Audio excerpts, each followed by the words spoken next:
Non, monsieur. Are we live? Yes, very nice. Welcome, everybody. It is Friday morning here in the Great White North. Yesterday, I was singing the Canadian National Anthem in English and in French. I was just going through the notes at night. I was like, it's a short anthem we have. And then I was like, Terre de nos aïeux. And I was like, down, down, down. I go, it's got some good beats, but very short in terms of anthems. That's neither here nor there. It is Friday morning. Welcome to the only news show that matters, The Morning Show. Is it news? Is it not news? I don't know, but you listen to it. So for you, it's news. I guess we're going to teach you some things. On the producer's chair right now is Poseidon. The Poseidon69 on Twitter and on Instagram. You can also head over to patreon.com/Pantelis. That is our Patreon. You get his hit show, In Bed with Poseidon.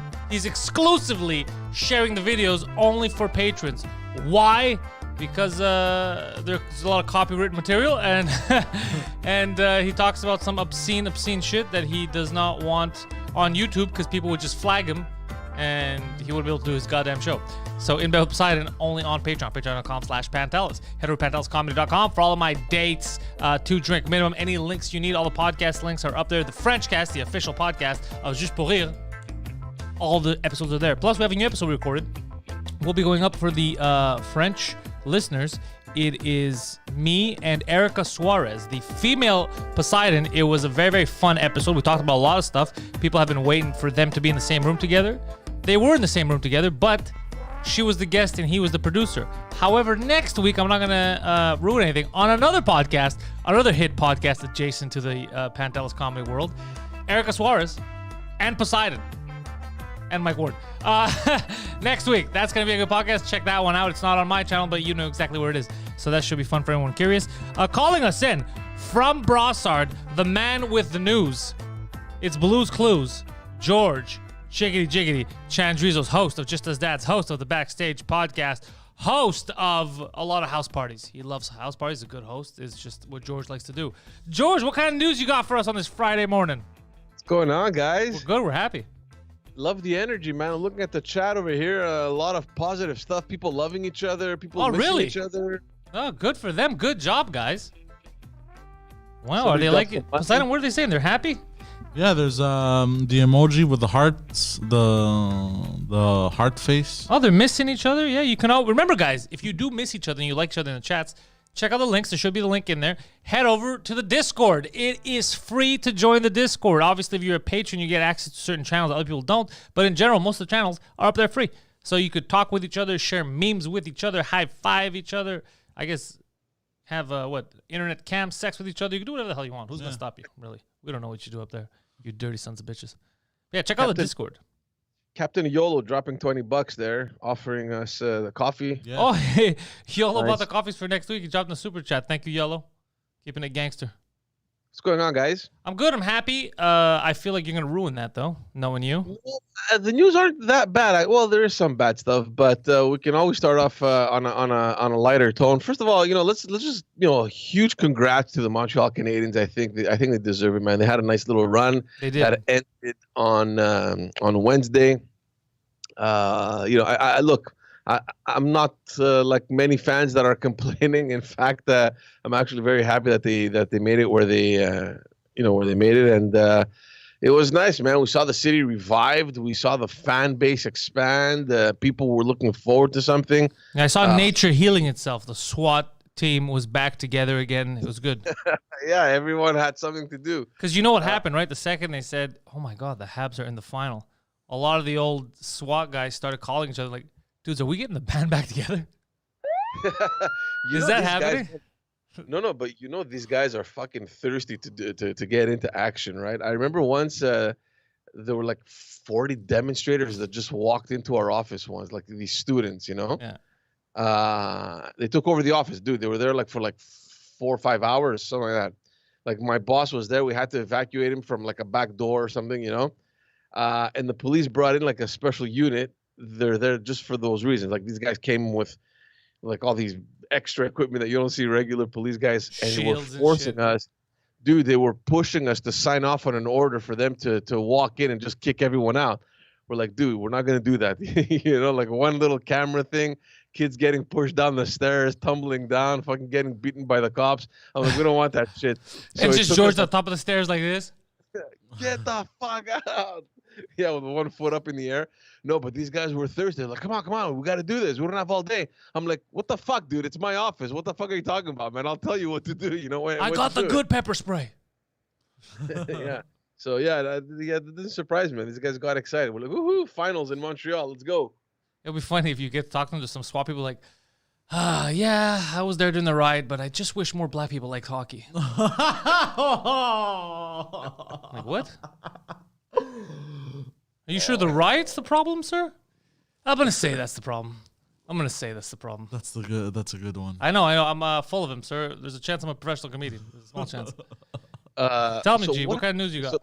So what happens now with the expansion team coming in? Like, how does it work? All teams need to contribute. How does that work? Yeah, well, I think they're getting a certain number of draft picks for them, and you have to give up. Basically, they could pick certain players. You have restricted players that they can't pick from. It's kind of like each team is putting up a list of players that you can take. Like, imagine when you were on the playground. Yeah. You have a few players. You're like, all right, take 2 from each team. You could pick them, but you can't pick all the players from each team or any player. You could only pick the specific ones we give you. So all our best players we're keeping for us. But the thing is, you can't restrict your entire team. So they're going to pick some good ones. Fuck. Just to make them competitive. Like, look at how fast the Vegas Knights became competitive. Well, yeah, exactly. Yeah. So how many players can you block? There's 20-something players, 22, 23? How many players? I don't remember. They were explaining the rules, but I don't remember. Because either way, I didn't care. It's not going to drastically change any other team. It's just a matter if they have a good organization, they pick correctly. That's all that matters. Is are they going to have a good team off the bat, or are they going to waste 5 years? Well, because the thing is with the Habs, man, it's like one player could also make a difference, right? Like you take away like a Philippe Danault, for example, which I mean, I can imagine any team would want. It could make a huge difference for the Habs, right? Yeah. I don't know. Captain Yolo, are you supporting Italy or England on Sunday? Captain Yolo, if you're asking me this, that means that you do not even watch this goddamn show. Because the day the tournament started, a few hours before, we had a morning show when Italy was facing Turkey. And I already gave my prediction of Italy winning the whole thing. And people wouldn't listen to me. They all had shit to say. You know, secretly, I think, like, I want kind of Italy to win because, you know, we have a lot of Italian friends. We have a nice, big Italian community over here. Look, that's one thing. Obviously, my homies, I'm supporting the homies, so I want Italy to win. But also, they're the better team. I've been watching them since the qualifiers. I already said this. They're a phenomenal team. And England shouldn't have even been in the finals. England with that phantom penalty last game against Denmark. Like, get the fuck out of here, bro. I didn't watch the game. But the only thing that I feel bad about is that, you know, I used to watch these tournaments a lot when I was younger. And England has always had, at least on paper, the fucking best teams. Like, the best players. Even this year, they have the most expensive team. And they've always choked, and finally they made it. So I'll be happy with whoever wins. I'm secretly cheering for Italy as well, but it wouldn't hurt me that much if England won it either because I mean they've kind of deserved it. These poor guys. Can you imagine having a team with players like Beckham, Lampard, Gerrard, Rooney, Michael Owen, like these fucking huge players, you know? I feel zero sympathy. You know why? Because that's just, to me, your roster doesn't mean you deserve the victory. To me, it's how you play and if you can beat the other team. So I never felt, the only time I ever feel for a team is when something bad happens, like the team is better and then a shitty penalty is given away and they lose. Then you're like, oh, fuck, that's a missed opportunity. But when the team isn't good enough, no. I mean, because they're good enough individually, but as a team, they're nothing special. It's just the truth. That's why they never do anything. For some reason, as a team, they're never a cohesive unit. I don't know if they come from so many different clubs that their systems are so vastly different they can't adapt, or egos. I don't know what the fuck it is. But England has such a good team on paper, and when you see them play, it's like, man, that's weird. It's like watching a faster Faroe Islands. Like they're not. You know what I mean? That's a bit of an exaggeration, but there's nothing special. It's not like watching Spain or Italy. You know, they don't have that. Or even Denmark. Look at the fight Denmark put in. That was a team that came together. Yeah, I don't know. I didn't watch the game. Yeah. Anyway, let's get on to the news. Your worst nightmare, my friend, is happening. Actually, I'll leave that later. I'll keep the suspense. Wait, okay, fine, whatever. Yeah, we'll talk about that a little later. Let's talk about Canada. Justin Trudeau came out yesterday, and I mean, we all know that the numbers are dipping all across the country. Several provinces are kind of gradually going back to normal. Many Canadians have been wondering when it will be okay for unvaccinated people to travel free once again. So Justin Trudeau came out yesterday and he clarified that for everyone. It won't be happening anytime soon. For vaccinated people?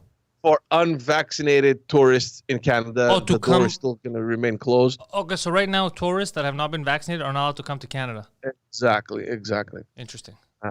So he says that we need to continue to ensure that the safety of Canadians and of all the sacrifices that so many have made over the year, over the last months and the last year, aren't for nothing. Those comments that come after the government. Is that what he's saying? Okay, yeah, that makes sense. I mean, I don't know if it makes sense or not, man. I mean, everyone. No, I'm being sarcastic. Yeah, I know. Anyway, we know that recently he waived off quarantine requirements for fully vaccinated citizens. However, non-essential foreign travelers are still not allowed to enter Canada despite the pressure from this country's tourism industry, which is suffering. And in the tourism industry, it's not only hotels. We're talking about restaurants. We're talking about stores. We're talking about in general the retail industry. They've taken a beating and a half. So these guys are still waiting. They're expecting to see something come for them eventually. We don't know when. We look down to the U.S., for example. They don't have any vaccine requirements for visitors. However, here, talks about lifting, the border restrictions at this point. They're only seems pretty racist to me. I don't know, maybe, but for now, we seem to only be focused on fully vaccinated travelers. So that's what Justin Trudeau said. He goes, for now, we're going to be focusing on that, trying to get people to come to Canada that are vaccinated. And that's it. The next step will be to look at what measures could be allowed for international travelers who are fully vaccinated to enjoy the summer period, or maybe even after the summer during the festival period here in Canada. So can fully vaccinated people come to Canada? Fully vaccinated people can come to Canada, yes. Oh. What's the problem? Remember, we spoke about this on Wednesday. Basically, there's no more 14-day quarantine. You don't have to stay 3 days in a but that's if you told me if a Canadian comes back. I'm talking about if a non-Canadian, say an American. I said it was only for Canadians. I thought it was for fully vaccinated returning travelers. I don't know. I can't remember. But anyway, I don't think it matters. It's the same thing. I mean, at the end of the day, you're fully vaccinated. There's no quarantine, and you can come in. Interesting. Yeah. Now, on to the other thing that you've been waiting for. You've been dreaming about this. You've been secretly praying for it. There will officially be a vaccine passport in Quebec as of September. The province's health minister yesterday announced that. So Quebec will implement what they, quote unquote, vaccine passport. I mean, I don't know if that's the right terms or if they're going to find a new way to describe it. But in any case, there will be a system in place in order to keep the pandemic under control and to prevent another lockdown this fall if cases were to rise again, or if ever there's another wave or something like that. So the passport is going to be implemented if cases rise, or the passport is going to be implemented anyway, and if cases rise, whether you're vaccinated or not, doesn't matter. From what the minister said, it seems as though it will only be used if the situation calls for it. So, for example, a jump in the cases, or if there's other outbreaks, in that case, people will have to prove that they are adequately vaccinated in order to access non-essential services like gyms and all that kind of stuff, restaurants, bars. So the goal from what the minister is saying is to keep another wave of restrictions off the table and to not shut down the economy again when schools reopen and the cold weather kind of sets in again in the fall. So, the health minister is saying that it's providing the government with an alternative to imposing restrictions to keep the virus at bay. It also alleviates pressures on the hospital network as well, which that I can understand. So look, he said that, not getting that vaccine is a choice, but that could mean that you won't get access to certain non-essential services if the outbreak occurs after September 1st. So again, the passport will only come into effect on that date, when everyone is eligible and has had the chance to have gotten both shots of the vaccine. I can't wait till a smart lawyer comes along and is like, "Oh, that's fine. Non-vaccinated people also will not be paying taxes anymore, since they don't have access to the same stuff everyone else has. We're just supporting the system. That's cool. We get it." Yeah, yeah. I mean, I'm not so sure how and if that could work. I don't know, man. Look, I mean, yeah, it's a slippery slope, George. It's a slippery slope when we're telling people to check their papers. So look, and again, the announcements that are coming out from the government, especially the last couple of weeks, they just make absolutely no sense. Like I was listening to the radio the other day, and they were saying that eventually, I think next week they're gonna remove the 2 meter distancing thing. They're gonna bring it down to 1 meter. So like this, it makes no sense. Like the stores won't be obliged to have a limit of people in their stores, but they have to respect the 1 meter distance. So how the hell do you do that? It's the theater. Like it just makes absolutely no sense. It's theatrics. So again, it's the same thing with this. So the minister said that the I wonder if people are finally starting to realize that people in the government don't know much more than you. Well, it's a play, Poseidon. It's a production. I know. Everything is a show. Now, the thing is, some people You can't be this fucking stupid. You must realize how dumb it is. But I guarantee you, some people don't notice it. I know, they're idiots. There's people at the airport keeping 2 meter distance, and then they get on a plane and sit right fucking next to a stranger in a giant tube, and they remove their mask to cough and eat and drink. With recycled You can't be this fucking stupid. It's 2021. What happened to critical thought? Man. I'm like Aladdin. It's out the window, bro. Yeah. So look, the things that aren't clear right now. I mean, look, the minister's saying that the passport will only be used in the specific places where there will be a significant transmission of COVID-19. So let's say, for example, there's an outbreak at a gym, right? So that gym won't be closing down, but instead won't be allowing people to come in if they're not fully vaccinated. So I think they're going to probably work out a formula like that. But again, I have a feeling that it just won't make any sense because we've spoken about this so many times. Like, look at the shopping centers, Yeah. But shouldn't you, this is what I don't get. If you're not vaccinated and then there's people who are vaccinated, shouldn't the people who are not vaccinated, it's their choice. They're the ones risking. Because if you're vaccinated, you're not risking. What the fuck do you care?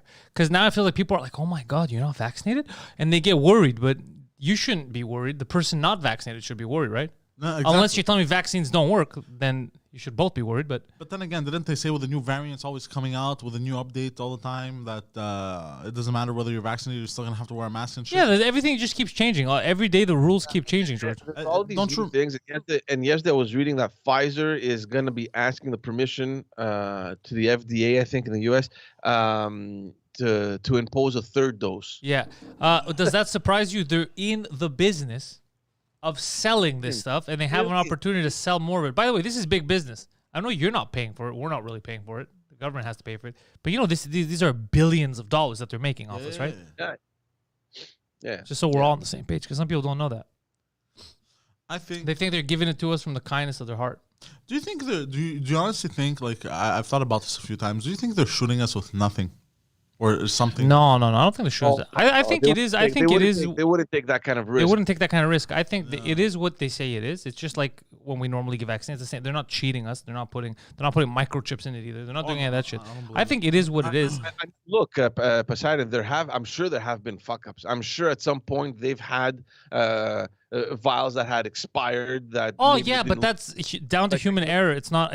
I don't think purposely they've tried any of that shit. I don't think it's nefarious in that sense. I think nefarious is more the fear mongering is nefarious. Yeah. It's kind of like they used to do the same thing with the flu. You gotta get your fucking flu shot. It was a panic.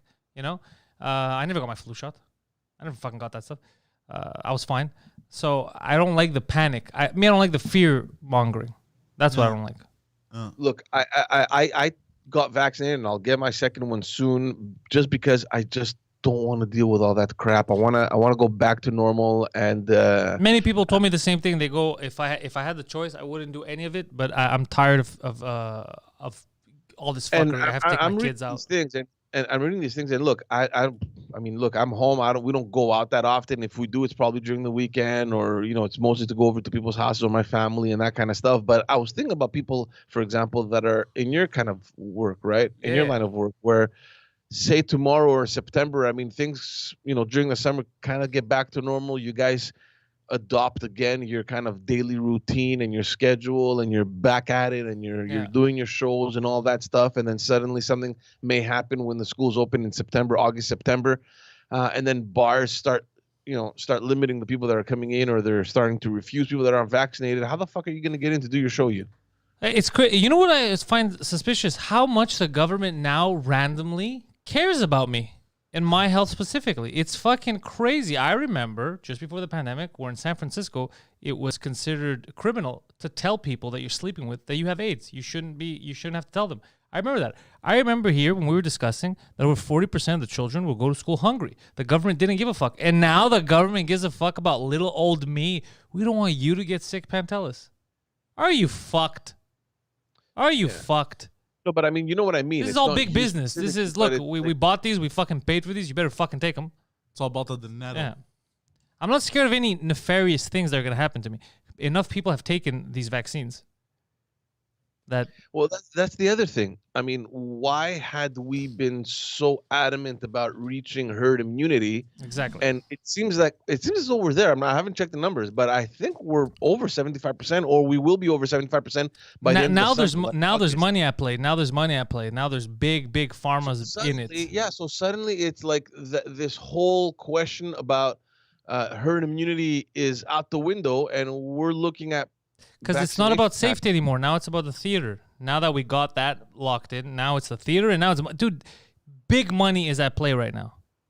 Like, that's the question that I would like someone to answer. If we reach herd immunity, which has been the target since the very first day, is like I want to know what science says about this, not what the minister says. I want to know if we reach that herd immunity, and Quebec is going very well. I have a feeling that we're probably going to reach 80% of people vaccinated. Yeah. Like, we're doing very well. If that's the case, is there really a danger of contracting the disease? And if not, why do we even need the vaccine passports? So, these are the questions that I've been. Yeah, but you're asking for logical answers to these questions. This doesn't matter, right? Because that's out the window. You could be at 99%. There's still one. Again, when money's at play, when big pharma, it's no longer like a life threat and we got to save the world. When it turns back into business, forget all your logic. Forget all your logic. This is how they run. This how it operates. That's why we're fucked. That's why we're fucked now. Because a lot of it, I don't think it's going to kill people or anything like that. I don't think you have to be scared of taking the vaccine in that sense. Mine is more for the, I don't like the government forcing people. My body, my choice type of stuff. I don't like the government stepping in and forcing people to take shit. That's my problem. It's not because they're doing it in a very tricky way. It's like they're not. Because if there was no, but they're still forcing. So I don't like this nefarious. I don't know. You're not homeless. You're not homeless. You need to do it. Yeah, you're not homeless, but I won't let you go into your home. Giving you no other choice. Yeah, you're not homeless, but I'm not letting you go into your house. It's that type of bullshit. So my thing is that. My thing is I don't like the forced aspect of it. You should let the people make their own choices for their own lives. That's my big problem with it. But again, don't be scared if you have your stuff scheduled and you're going to go. Clearly, all around the world, millions of people have taken these vaccines and shit like that. So that I don't think is a fear. I don't think there's anything dangerous enough, unless we find out in a couple of years that we're fucking idiots and we're all sterile or some shit like that. But I doubt it, because that would be someone's going to get killed if that happens. Mine is more the force thing. I don't like people forcing me to do shit. Mm-hmm. I don't know how you feel. I don't know, man. Look, like I told you, I went along with it. I'm not an anti-vaxxer. My kids have done their, all the shots and everything, and I'm pro-science, and I've been saying this from the very beginning. I'm just looking at it from a very objective point of view, where for the people that haven't taken the vaccine and that don't want to take the vaccine, and of course it's their right not to take it, um, will it make a difference, especially at this point where we're at, right? I mean, where things are going very well, and by the end of the summer, we're thinking that we're going to have reached comfortable enough rates, maybe to even declare herd immunity. I don't know how that works. I have no idea. I'm not a specialist. I don't know.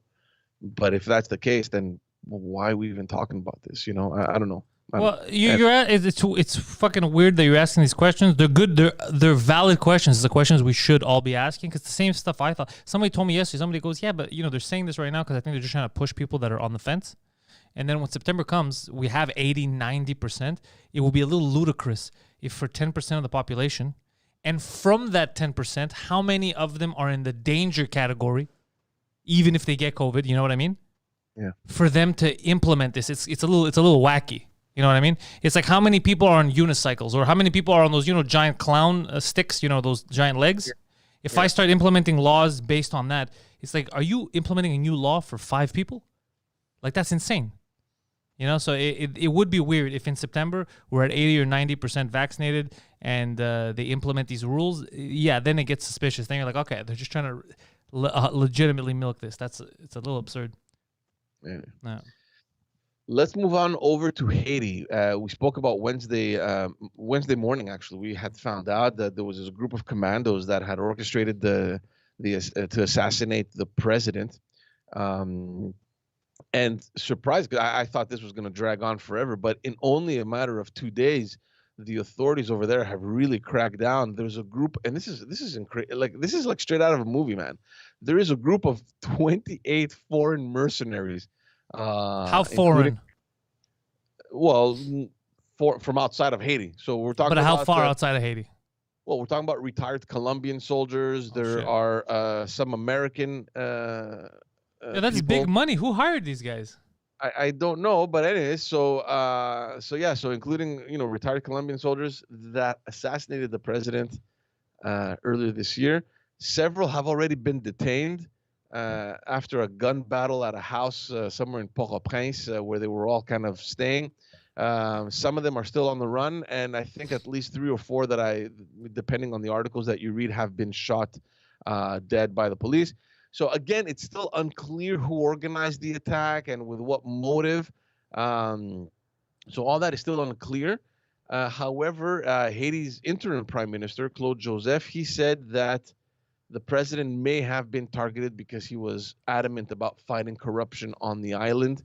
And it's crazy. There's also, I think, a Canadian. I don't know if it's still unclear whether he's Canadian or if he worked at the Canadian embassy in Haiti that was involved on the attack as well. So I've been reading about this just because it's crazy how all this happened in Haiti, of all countries, right? I mean, I don't know. Yeah, Haiti is normally known as a stable place.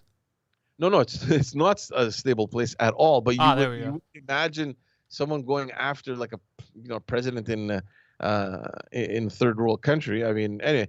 So it's interesting because Colombian authorities have confirmed that yes, these were former the majority of the group was Colombian, and they've tracked they tracked them and they traced their travels, and they went through the Dominican Republic. 2 days later, they crossed on foot into Haiti, and it's crazy. Like, these guys, I don't know how well. We can't really say that they were organized because they got caught. But they had a really kind of steady plan. Like, they were dressed like DEA agents. They acted like Americans. They stormed in there, apparently yelling, DEA, get on the ground, and all that shit. So they played it out as if this came from the U.S. Trying to kind of maybe frame the president that there was some drug-related thing there. Anyway, it didn't work. It backfired. Most of them are caught. And I'm guessing as the weeks go by, we're going to get much more information out of this story. As we should. Just crazy. It's crazy. It's crazy. Well, look, Haiti's not a stable place. This kind of shit's going to happen. Yeah. Let me bring you. We're going to finish on a positive thing, actually, with a pilot project that took place in Iceland. But before we get there, let's talk about our boy Balarama Holness. This guy keeps your internet rival. He's not a rival, by the way, guys. I just questioned him on some stuff on Twitter. Your nemesis. No, not at all, not at all. I have no nemesis. Nemesi. What's the plural? I would say nemesis, but I have a weird relationship with language. Yeah. Anyway, so we've spoken about. I told you guys already. The day after Saint Jean Baptiste, he had made a statement on how he wanted Montreal to obtain the status of a bilingual city. I told you, we spoke about that and how I think that pretty much didn't make sense politically to take that position, and that he wanted to bring that whole debate that is currently underway federally and provincially to the municipal level. So he comes out yesterday, and huge fucking statement here. He says that we should hold a referendum in Montreal to see if whether or not this city should become a bilingual, like officially bilingual. Like these are big words, man. Like referendum, like even though it's a beautiful word, it's like the epitome of democracy. In Quebec, referendum is always there's this negative connotation, right? Yeah, the second you say referendum, people are like, "Oh fuck, not this again." They get like an allergic reaction. So the guy comes up and he's like, "We should hold a referendum in Montreal to establish if whether or not the city should officially become bilingual." Should we? So I mean, I don't know what the strategy is here. I don't know if he's pushing the agenda so that he could just be on top of the headlines, for popularity reasons. I don't know, because politically, these are dangerous waters. Like it's a very thin, it's a very thin line that you're walking on. So he thinks basically that if the government will continue to act in ways that infringe upon the rights of Anglophones or allophones, that we need to defend ourselves. And the best way to defend ourselves is I want to know where this guy stands on vaccine passports.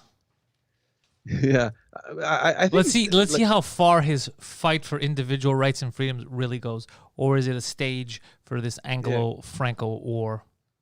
Look, we know that municipalities have very little control on language laws, but he believes that if a referendum shows overwhelming support of a bilingual status, then the government will have no choice but to make certain concessions. I mean, look, I don't know. I didn't have time to look into the specifics or to read up on what the city is allowed to do with respect to referendums. I'm not sure how feasible it is for the municipalities to hold such referendums. I'm not sure how easy it is either. But one thing is for sure, for Montreal to become bilingual, the government needs to approve the changes made in the city's charter. So we know now that Montreal's charter, I think it's Article 1, says that Montreal is a francophone city. And I didn't know this. I read this the last couple of days. I thought it was the City Council of Montreal that was in charge of making these changes, should they ever need to make changes to their charter. But apparently, no, it's the Quebec government that needs to approve those changes. So, I mean, look, they can bring all the pressure in the world, but at this point, I'm not so sure if, in Quebec, if they will even consider such a thing when the opposite direction is almost unanimous. We're seeing the movement happening in Quebec. We're seeing the movement also happening at the federal level as well. So there seems to be, and obviously there's going to be a lot of debate on this, but there seems to be kind of a flow in the direction that we need to protect the French language. So this guy is really coming out countercurrent. He's like a salmon. Yeah, exactly. The question is he going to make it, or is a bear going to eat him? I don't know. So look, Poseidon, you feeling hungry? Sorry, I'm reading. I've been reading a lot of stuff on this, and there's a few experts that believe, especially one in particular, I forget her name, but she's an expert in municipal politics, and she believes that his position may be one of seeking notoriety, but for a party that seeks to have a majority at the city council, he's getting into a territory that is going to create much more division than anything else. And I think we spoke about that in late June when he came out and said, right after Saint Jean Baptiste, that he wants the bilingual status. I don't know what the strategy is. I don't know how this will play out. And at the same time, let's wait and see how his team will, the composition of his team. He's been making a lot of nominations in more Anglo areas, but eventually he's going to have to bring in some francophones. The question will be if they approve of this position. It'd be very difficult to imagine him having francophone candidates that would be on board with this position. So look, we still have months ahead before the elections. We'll see how it will unfold. But it wouldn't surprise me if internally this guy's going to have an issue with this. So I don't know, unless he's really strict on choosing candidates that are on his side on this, right? So I don't know, but I find this whole rhetoric a little ridiculous. When are you and him going to meet in the ring face to face? We're not going to meet in the ring. I don't fight. But okay. What about on the debate stage? As soon as he announced his candidature, and this is the same thing like we did with Denis Coderre, and I've even asked Valérie Plante to come on the podcast. So I'm waiting for her guy, like a Greek guy that works in her cabinet, to get back to me. He was supposed to get back to me in January, max February of this year. I'm still fucking waiting. I don't know what the reluctance is of these people to do these kind of programs, but yeah, no news from Valérie Plante, no news from Denis Coderre, and as soon as he announced his candidature, I sent him an invitation to come on. He didn't refuse. He's like, oh, there's a lot of stuff going on. He actually took the time to answer, at least. He said, there's a lot of stuff going on right now. Let's push it to a later date. I heard your boy Pantelis has been talking shit. And then that whole exchange happened on Twitter, which it wasn't bad. I mean, everyone can go read it. It's not like we were fucking blasting each other. So I'm not so sure if that's going to happen. But who knows? The N-word was a little gratuitous, but I see what you're saying. By the way, Jorge Rosales dropped $5 in super chat for Poseidon's birthday. He says, "Happy birthday, Poseidon." Poseidon wasn't focused on that. He's in a live chat room right now trying to send dick pics. Oh no, I'm coming up with my own conspiracy theories. Don't do that. Oh, this isn't the time. This is the time you should be producing. I am producing. You're not producing. That has to do with something we spoke about. No, don't do that. Okay. When's your birthday, Poseidon? Tomorrow. Yeah, it's tomorrow. Well, fuck, how old are you? 57. Physically 57, mentally about 11. So he didn't. You see how Poseidon? It took him 3 minutes and still didn't answer a question, and then people's blood starts boiling. 28. But he looks divorced. 28's a good age. 28 is a good age. Yeah, you like that? I enjoyed the 30s, man. I got to be honest with you. The 30s were fun. I'll tell you when I get to 30. I'll tell you how that feels. Fuck, man. I thought you guys were older. Fucking shit, man. I'm with kids.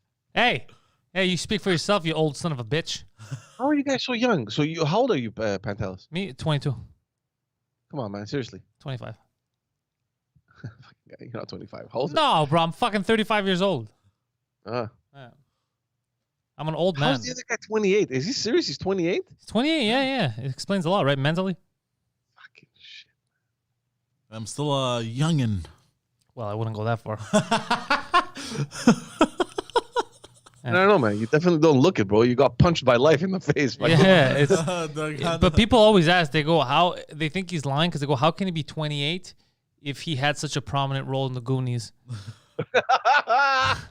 God damn it. But when I clean shave though, and my baby face comes out, like, no fucking face, yo, moi je suis baby. Yo, man. Have you seen the Goonies, Poseidon? No. You haven't seen the Goonies? Fuck, man. Oh, you don't know what I'm talking about? Sloth you know from what the we're Goonies. talking about? I know who you're talking about. Sloth. Yeah, the fucked up face. Yeah. Hey, you guys! Bring up Sloth, Poseidon, for the people who don't know the Goonies. What a movie, The Goonies. The Goonies is a good movie. By the way, it's all stuff that they wouldn't be able to get away with now. I was watching recently The Goonies. I was like, fuck, this was a good movie. It's kids and they say whatever the fuck they want. They act like real kids. There's Poseidon's first big role. Yeah, it's fucking hilarious. But you can't get away with that now. Everyone's so fucking sensitive. By the way, another note I should say, French audiences here in Quebec. Amongst the best?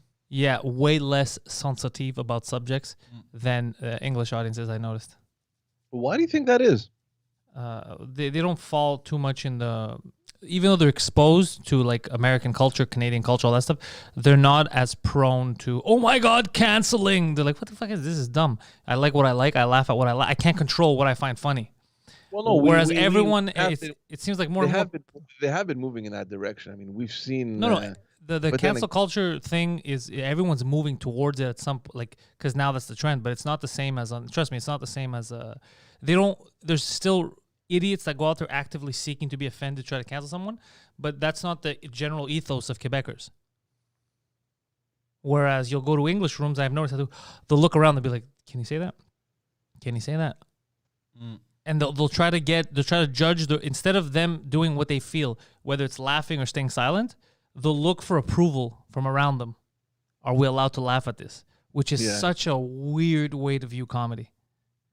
It's such a weird way to care if the person next to you is laughing, to base your laughter on them. Yeah, that's fucked. That's fucked, bro. That's how we know we're destroying the fabric of society. Do you find it funny? Yes or no? That's it. Yes. Just laugh. It's natural. No? Yeah. No, don't laugh. What do you care if someone next to you doesn't find it funny or does find it funny or whatever? What are you gonna get mad at? Because nowadays people want to be like, oh, am I like? Oh, you're offended? Me too. Me too. I'm offended that you're offended. Yeah. And everyone's afraid of being the outsider. Yeah. Jokes on them. I've been the outsider my whole life. Yeah. I'm assuming that it's not only the person saying the joke, but also the people in the crowd. They're like, "Oh, should I laugh? Should I not laugh at this now?" Well, the person saying the joke is saying the joke. He finds it funny. No, but you're saying that the people saying the joke, they're looking around. They're like, No, not the people saying the joke. I'm saying the people in the audience. The people saying the joke. Okay. Comedians, we tell jokes because we think they're funny. That's why we tell jokes. I say something because I personally think it's hilarious. That's why I say it. And then if you don't find it funny, that's obviously I can't control that. But if you have that moment that I've been seeing on the English sheet now a lot, which is this, like, and it's like, Jesus Christ, you're taking yourself out of it. You're taking yourself out of the moment. Just live the moment. You found it funny, laugh. Yeah. Don't look for approval. And then when you see somebody cross their arms, you go, oh, yeah. Oh, no. No, you can't say that. Don't do that. What are you talking about? Your natural inclination was to laugh. What's the problem? Because they're also afraid of if I laugh, am I going to be perceived as a bad person? Yeah, can we say that word? Yeah, I just did. Yeah, we could say it. Look, I did not catch fire. Or melt. Yeah, I didn't melt. You can say whatever the fuck you want, man. Just make it funny. I look forward to watching a comedy show, man. I haven't been out in a while. But this is going to fuck up the next generation, by the way, because they always rebel. They're going to be hardcore. I said, fuck, I think the next generation is going to be very mean. And we were backstage today going, preachers like, bro, they're going to be skinheads. Bro, they're so angry at everything. Because if you look at TikTok, the younger generation's TikToks, we were talking about this the other day, they're like, dude, I'm like, holy fuck. They're so anti-everything, anti-LGBTQ, they're so pissed off about everything. They're making videos that are just hardcore. Really? Yeah. The next generation, because that's what always happens. If you look at the generation gap, you look at the 70s, look at the 80s, look at the 60s. Swings, yeah. It always swings because they want to rebel against their parents and they want to rebel against society. And now the more society pushes the ultimate woke stuff, the more these kids growing up, a lot of them are like, fuck that, I want to be counter that. But fuck, dude, we're gonna go from one extreme to another. No. We have to get back to that beautiful sweet spot of the middle. Well, here's the thing, because it's going to swing back, right? So for a few years, it will swing by the middle. It'll be nice and sweet. And then it's going to go the fucking other way.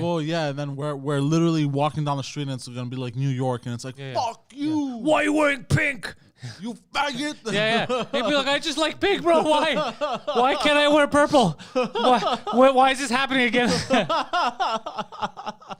Yeah, we were so good in the middle. I loved it when we had reached the middle. But I think it's human nature to swing like this. Yeah. We just keep swinging. Like a seesaw. Like a very chaotic seesaw. So Joker Hardy's like, can I say the N-word again for fun? Well, no, because, again, you're missing my... you can say whatever you want, but you're missing the point. Humor has to be funny. If I go on stage and I start talking about someone... and we're making a joke, this motherfucker, and we're having fun, and it's a joke, people are laughing, that's fine. But if I go on stage and I just start going to the person in front of me, you're a motherfucker. I don't like you. Even the word motherfucker, which isn't that hard, starts feeling very heavy. And you're like, wait, why is he attacking this guy? Yeah. So it's all about in the context of, is it funny or not? Exactly. You're putting yourself in the context of a very simplistic view. You're putting of just the sound of the word. can I say it? You could say or not say anything. Is how are you going to make it funny? That's the whole point. Or else you're just some guy talking. Because there's a lot of stuff that you could even clowns. You can go on stage. Clowns supposed to be fun, right? And you could have a not funny set about clowns. It doesn't help you.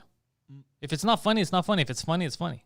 And that's why I'm saying your natural inclination, if you're laughing, then obviously the joke is getting across. You know it's funny. And also, you don't have to read into layers to try to pick, well, he said this word, and if you look at the graph, this word in Sweden also means whores. So do you think he hates prostitutes? Like, you can't do that to a joke. You can't dissect it that much. Also, by the way, I think it's also a self-hate thing.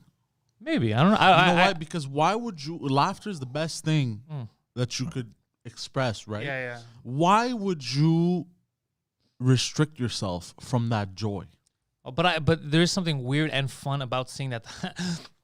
You know? There's something fun about seeing, like, you holding your emotion down. You're like, you laughed. I already won.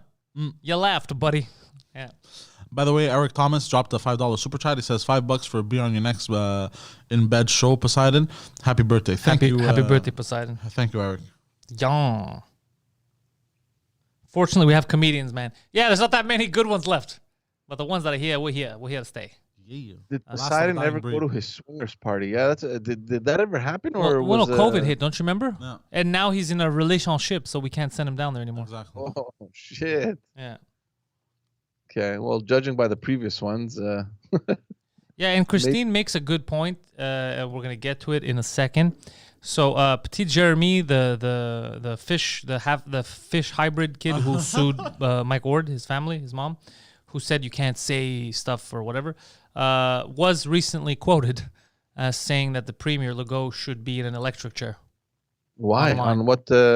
What's the? He's a tyrant. I think she was in some kind of a group about conspiracy or whatever. He's a tyrant, whatever the fuck it was. But the thing is, she literally said he should die. He should be murdered on an electric chair in a non-comedic fashion. And yet, a joke about her kid was like, no, you can't joke about anything. That's crazy. But she legitimately said, yo, this guy should be in a fucking electric chair. And that's cool. It's this hypocrisy. I'm not saying she did anything wrong. Say whatever the fuck you want. Say fucking Pantelis, bro. That guy needs to be crucified. I don't give a shit. But it's the hypocrisy of it. Also, don't throw stones if you live in a fucking glass house. Yeah. And especially if you have a glass house with a fucking kid who can't sing inside yelling. Yeah, that's strange. It's just that everybody has their own double standard. She said, and that then I'm the asshole when I point it out. Mental issues. Yeah, he said the government people have. How is she coming out and saying these things? I didn't even. She said, how come we don't send social workers or whatever people to help in Parliament? They're all clearly mental. These fucking retards, help them. They have mental problems. In French, all this, right? So whatever. I mean, people have. I mean, I say that the Parliament's full of dummies. Same thing. And then she goes, yeah, this guy deserves the electric chair, whatever the fuck. It's just, you're allowed to say, as far as I'm concerned, as long as she's not asking for people, go murder him or whatever. If she's saying, fuck this guy, he should be in jail, I don't give a shit. Say whatever you want. It's a free country. What I have a problem with is that it's only a free country when you want to say something. Exactly. When the person next to you wants to say something, automatically we have to turn into North Korea. Oh, you can't say that. No. And everyone's outraged. It's this because they want to join the club of, I'm outraged. I too am outraged. Look at me. I am a victim.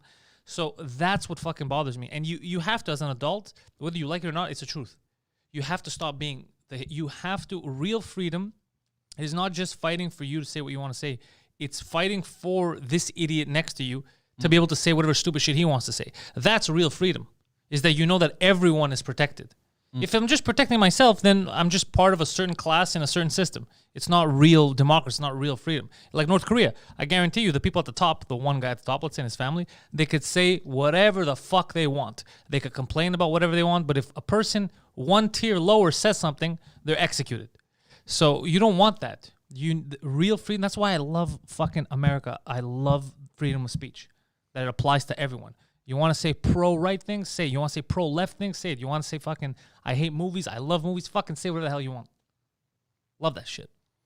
Yeah. It's like the Spartan shield wall, bro. You protect yourself and the man and to the your people, left. yeah. The same thing for the man to your right. He protects himself and you. Me protecting Poseidon from saying, I don't know, fucking, I hate vegetarians, vegans, I fucking hate them. Me protecting him so he's allowed to say that means that I too am allowed to say, I don't know, fuck communists or fuck chairs or whatever the fuck. You know what I'm saying? Like, you have to protect the person next to you. You know? The only time you draw the line is if the person next to you takes it from speech, is like, you know what we should do? We should kill these Greeks.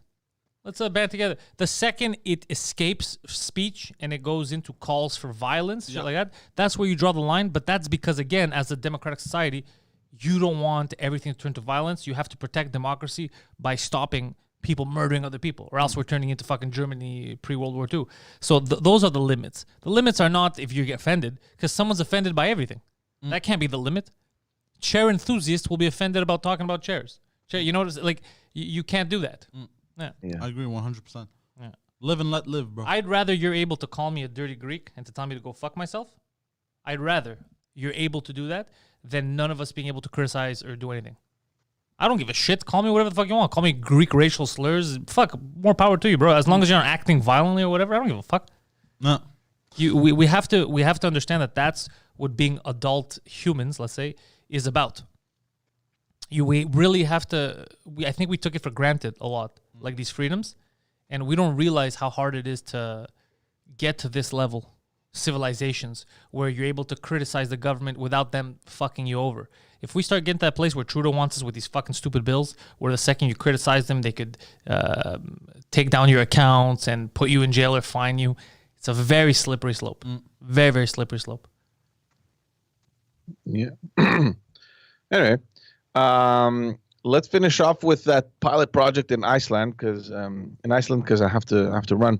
All right. So saying great show at the Comedy Nest. I actually didn't like my set at the Comedy Nest yesterday. I was very upset with my set at the Comedy Nest yesterday. I felt like it was too people were still walking in when I was talking. Well, I always hated going like host spot first when people are still coming in because everyone's distracted. But as long as people laughed and you're happy, I'm never gonna be happy. Yes, what were you saying? Yeah, so Iceland, between 2015 and 2019, the government teamed up with a bunch of trade unions to test the pros and cons of a 4-day work week. So the results came out. There was a report that was issued this week. So basically, there was about 2,500 workers that worked between 35 and 36 hours a week. As opposed to the standard of 40 hours a week, and obviously there was no reduction in their pay. So they studied these people for all these throughout the 3-4 years now, and one of the researchers that conducted the study, he said that that the results are hugely positive. Workers from all sorts of different areas of the public sector, they were incredibly happy with their work-life balance. They got to spend more time with their families, doing more kind of extracurricular activities, biking, figuring out, picking up new hobbies and that sort of thing. So according to that researcher, it's been an overwhelming success from the workers' perspective, but also from the employers as well. So in the report, they state that the employees exhibited greater well-being, improved their work-life balance, and there was a better cooperative spirit in the workplace. All this while maintaining existing standards of performance and productivity. Now, from the employer's perspective, in the best cases, managers reported increased productivity, and at the worst, productivity remained stable. Also the experiment, it had no effect on the employer's bottom line. So that's because the employees were less likely to suffer from workplace stress, anxiety, depression and burnout and that sort of thing. And as a result, they all worked harder and took fewer sick days. So these findings are on par with other similar experiments around the world. We've seen, I think Japan did a 4-day work week in 2019. They actually report a 40% boost in productivity. I think in New Zealand, there's a company there that switched permanently. Hold on, I have it somewhere here. Yeah. Perpetual Guardian. I don't know what kind of company that is. So they switched permanently to a 4-day week in 2018 after they did some trials and saw a 20% increase in their productivity. So there seems to be this trend in a series of countries that are putting this to the test. I know that in Canada it has been brought up. I know Quebec Solidaire here in Quebec has been vouching for this for years. I know that the premier in Alberta, I forget his name, Horgan or whatever the hell his name is, he has also been considering it. He came out this week after this report was issued and said, look, it's still on the table. So who knows if that's where we're headed to? I mean, I don't know. And especially now, given the context of the pandemic, a lot of companies may actually looking for hybrid systems to put in places for the workplace. So I just found it interesting. So I thought maybe, there you go. Let me give this out to Pantelis, who exploits Poseidon. No. I don't exploit Poseidon. Poseidon, are you exploited around here? Help. Shut up, slave. Help. By the way, it's not that I want to brag or anything, but when I was a product manager, producer, whenever I did those kind of jobs in tech, I already implemented this kind of shit and I proved that it works. I 100% proved it. And I used to have meetings about it, and the higher-ups would get mad at me because they were dolts. A lot of them believe that it's just hours on paper. We want 40 hours. We want to get the most out of them. But productivity-wise, I was getting more stuff, more output from people that it was between 30 and 35 hours of actual work. So I was like, but guys, what does it matter if they're here for 40 a week, right? When if they're here for 40, we get less results. Do you know what I mean? Like if you tell me, no, you have to work 5 days a week, but if I work 2 days a week, I'll make twice the money. Why would I work 5 days a week? It's fucking crazy. So it was the same. I was like, guys, we're getting more. They're happier. They're more loose and they're getting more shit done with between 30 and 35 hours of actual, work time. In between, they're coming in a little later, their lunch a bit longer, but they're producing more. So isn't that better for us? They're happy, they're producing more, we're able to sell more. Isn't that better? Like, no, they should be doing 40 hours. You got to track this shit. You got to make sure. I was like, you fucking dummies. You fucking dummies. Humans are not, we're not machines. We don't have the exact same output every time, so we just have to maximize the functioning hours, and then you'll maximize the output. That's not how we work. We have these peak creative hours. And these peak workout where you're at your top, like at the start of the day versus the end of the day, your output is never the same. Yeah, exactly. Right? When you're tired, but I don't know, I don't know if it's old school mentality, but there's some people that they're in managerial positions or CEOs and that don't know what the fuck they're doing. And it hurts overall their companies. Sometimes they just follow their predecessors. I'll give you an example. I watched a video that was quite interesting. There was basically a wife that when she would put in the lime roast in the oven, she would cut the edge of it, right? And then the husband asked, like, oh, why the fuck are you cutting the end off? Like, it's still good. She's like, I don't know. My mother always did it. So they call the mother, ask, why you do it? I don't know. My mother always did it. So they call the grandmother.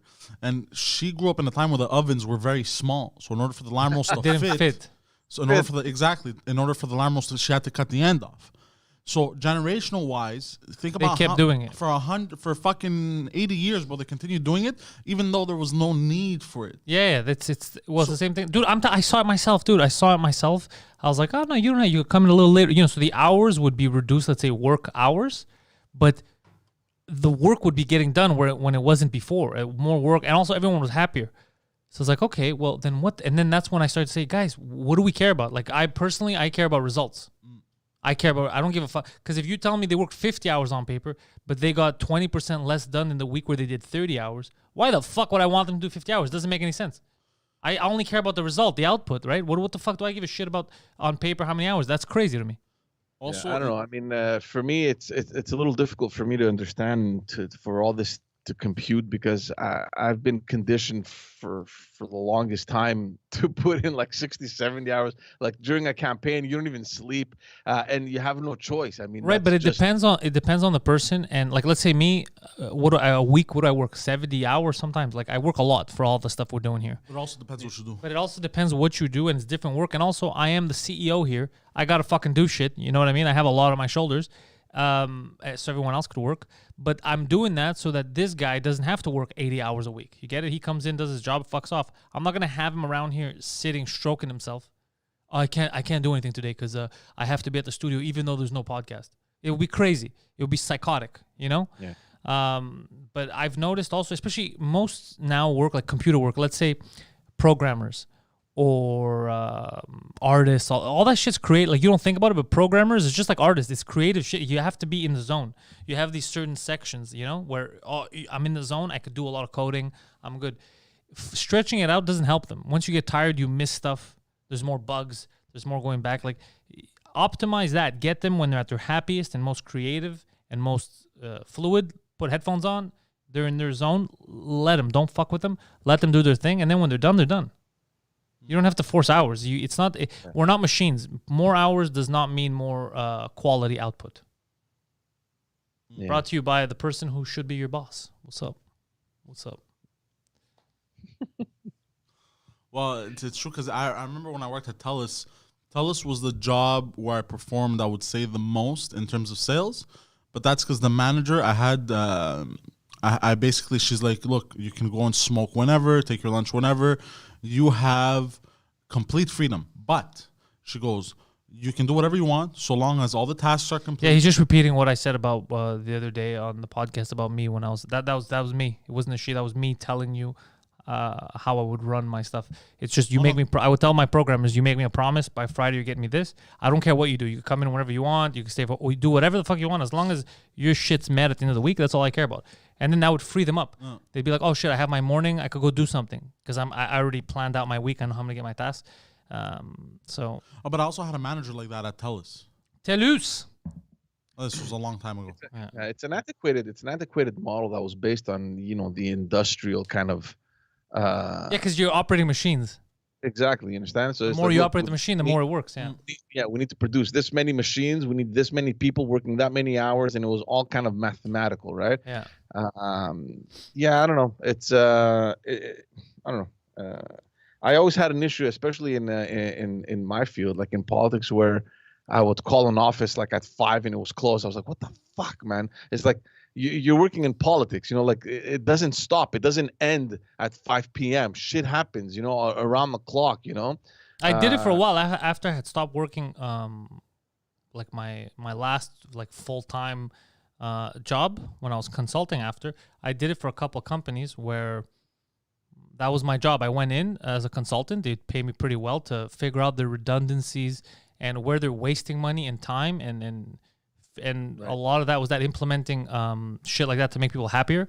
And there was a lot of way. I told them you're wasting a lot of, like I was, you have to go to everyone's task, who does what and how many hours they spend a week. And I was like, look, you're stressing me out for no reason. You're not getting it. You'll get more from them and you'll save money. Doing this, they're going to be happier. Quality of life goes up. You don't need this many people repeating the same tasks. And I would go in and do that. I would save fucking big companies a lot of money doing that shit. But you have to have companies that are willing to adapt. Sometimes you have these old people that are in charge and they're like, no, I just want them to put pen to paper. Just make sure they're here for 40 hours. It's like, it doesn't help though. Yeah, it's not helping. You're not making more money. Your turnover rate is going to be higher. People are going to want to leave, find new jobs all the time. It's not good. So yeah, but I'm very qualified in that kind of shit. Yeah, imagine. Nobody doubts that, man. Nobody doubts that. No, I'm not saying that. It's weird that because I never even when I had first started working in like video games and all that, I didn't set as a goal. I didn't want to be management. I didn't want to be any of that shit. And then it turned out I was good at that shit. Yeah. All right, guys. All right, get out of here. Go work. You wanna get a real job? Listen, guys. George is gonna leave us, but he probably has a new episode this week of Just Us Dads. George, is that true? That is true. It's probably gonna drop tomorrow. Okay, drop tomorrow because he's busy. He's a busy man. I saw again your puppet story came into my feeds where your dad is asking a man how much for his semen. That was a funny puppet story. Does the puppet story exist as a clip on YouTube? Yeah, of course. All right, guys. Check out Just Us Dads. You have to see the puppet story. It is a real life scenario where George's dad can't pronounce cement. And it's hilarious. And it's done via puppets. And George is the main actor. And you know what? George is showing off his acting chops. His accent chops. So check that out. Just Us Dads. Links to George's stuff are in the description. The Backstage podcast. All of George's funnery on the internet is available for you guys, free. And they're also on TikTok. If you're on TikTok, George is also on TikTok. The Just Us Dads crew is there. So check that out. Thank you, G, for joining us. Have fun today. Take care, guys. Bye-bye. Bye-bye. Hey, Poseidon. I got a bone to pick. I have a bone to pick too. I'm coming to talk about it now. I got a bone to pick with Marvel Comics. Oh shit. Mostly Disney, I guess. Marvel Studios. Why did I even say comics? I've been watching Loki. The new episode dropped on the Wednesday. Let me say something about that, Poseidon. I don't like this whole stretching every episode just for the sake of stretching it.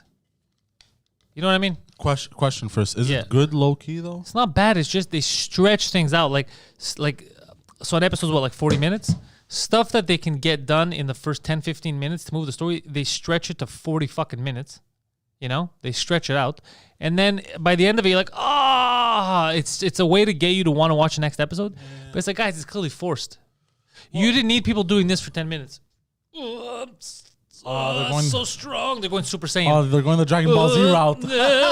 That's what pissed me off about Dragon Ball back in the day. And then 10 minutes later, it's like, dude, this guy's shit already. Like, what's happening? Bro, 23 episodes later, bro, he's still transitioning to Super Saiyan 83, bro. Yeah, it's just crazy. So I don't like that, guys. Like, we got to speak out about that shit. Yeah. We can't accept that kind of behavior. Yeah, when it's done, when it's overdone, yeah, it becomes fucking garbage. Yeah. What did I want to tell you? So while we spoke about the Haitian president being assassinated, I came up with my own theory. Yeah. One of his platforms was energy reform. Oh, tell me. Haiti primarily uses slave labor, fossil fuels for their energy. Yes. Okay.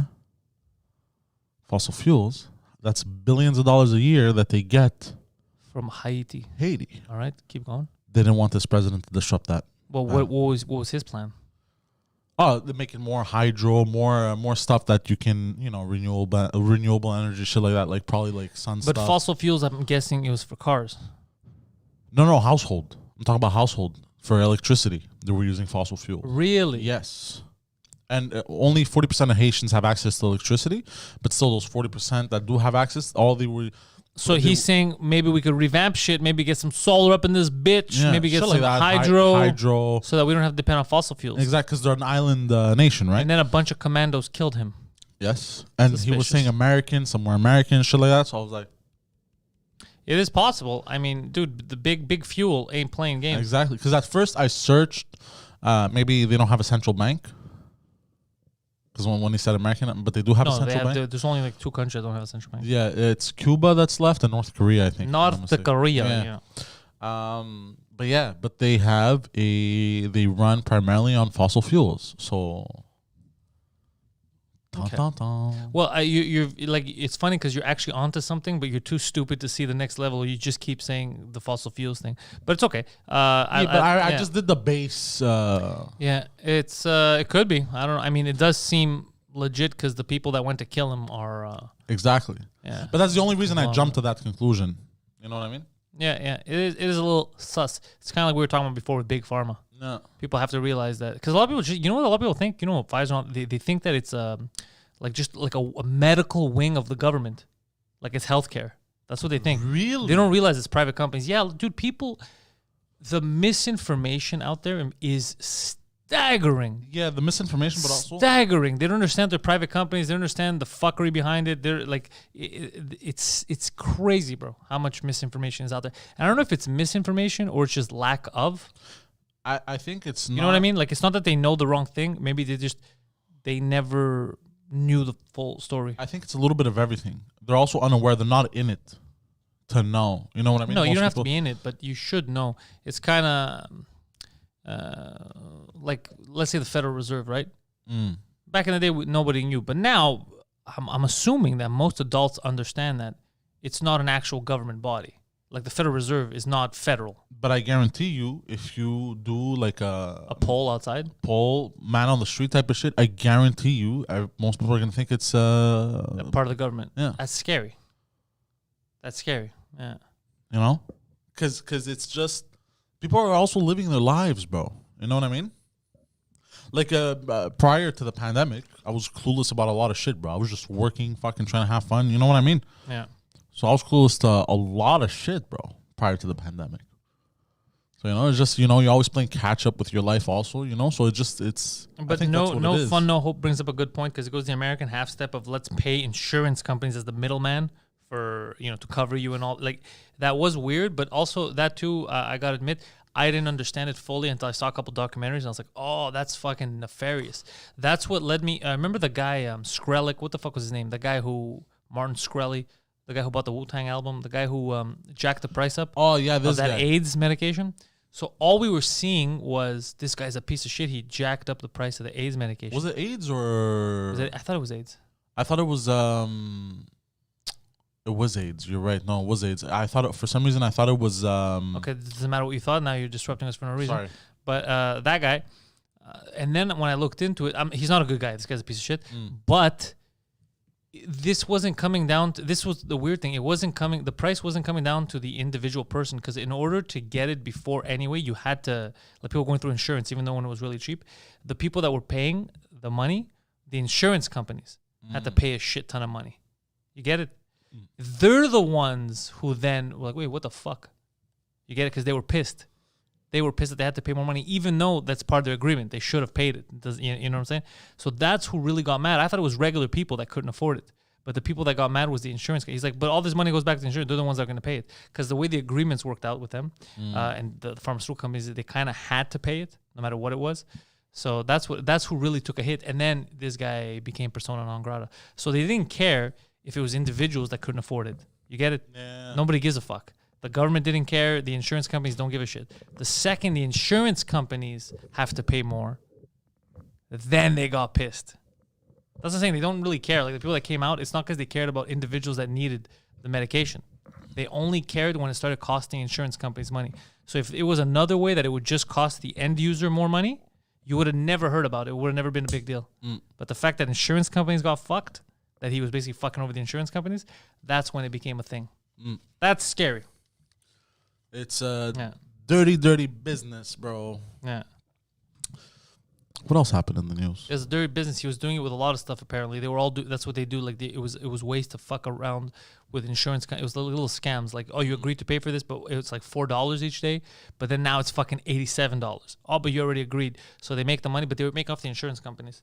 And then the insurance companies are the ones who orchestrated the whole get people to be like, what the fuck is this? Unacceptable. Which is still unacceptable. If you could sell something for 10 cents and you're choosing to sell it for $900.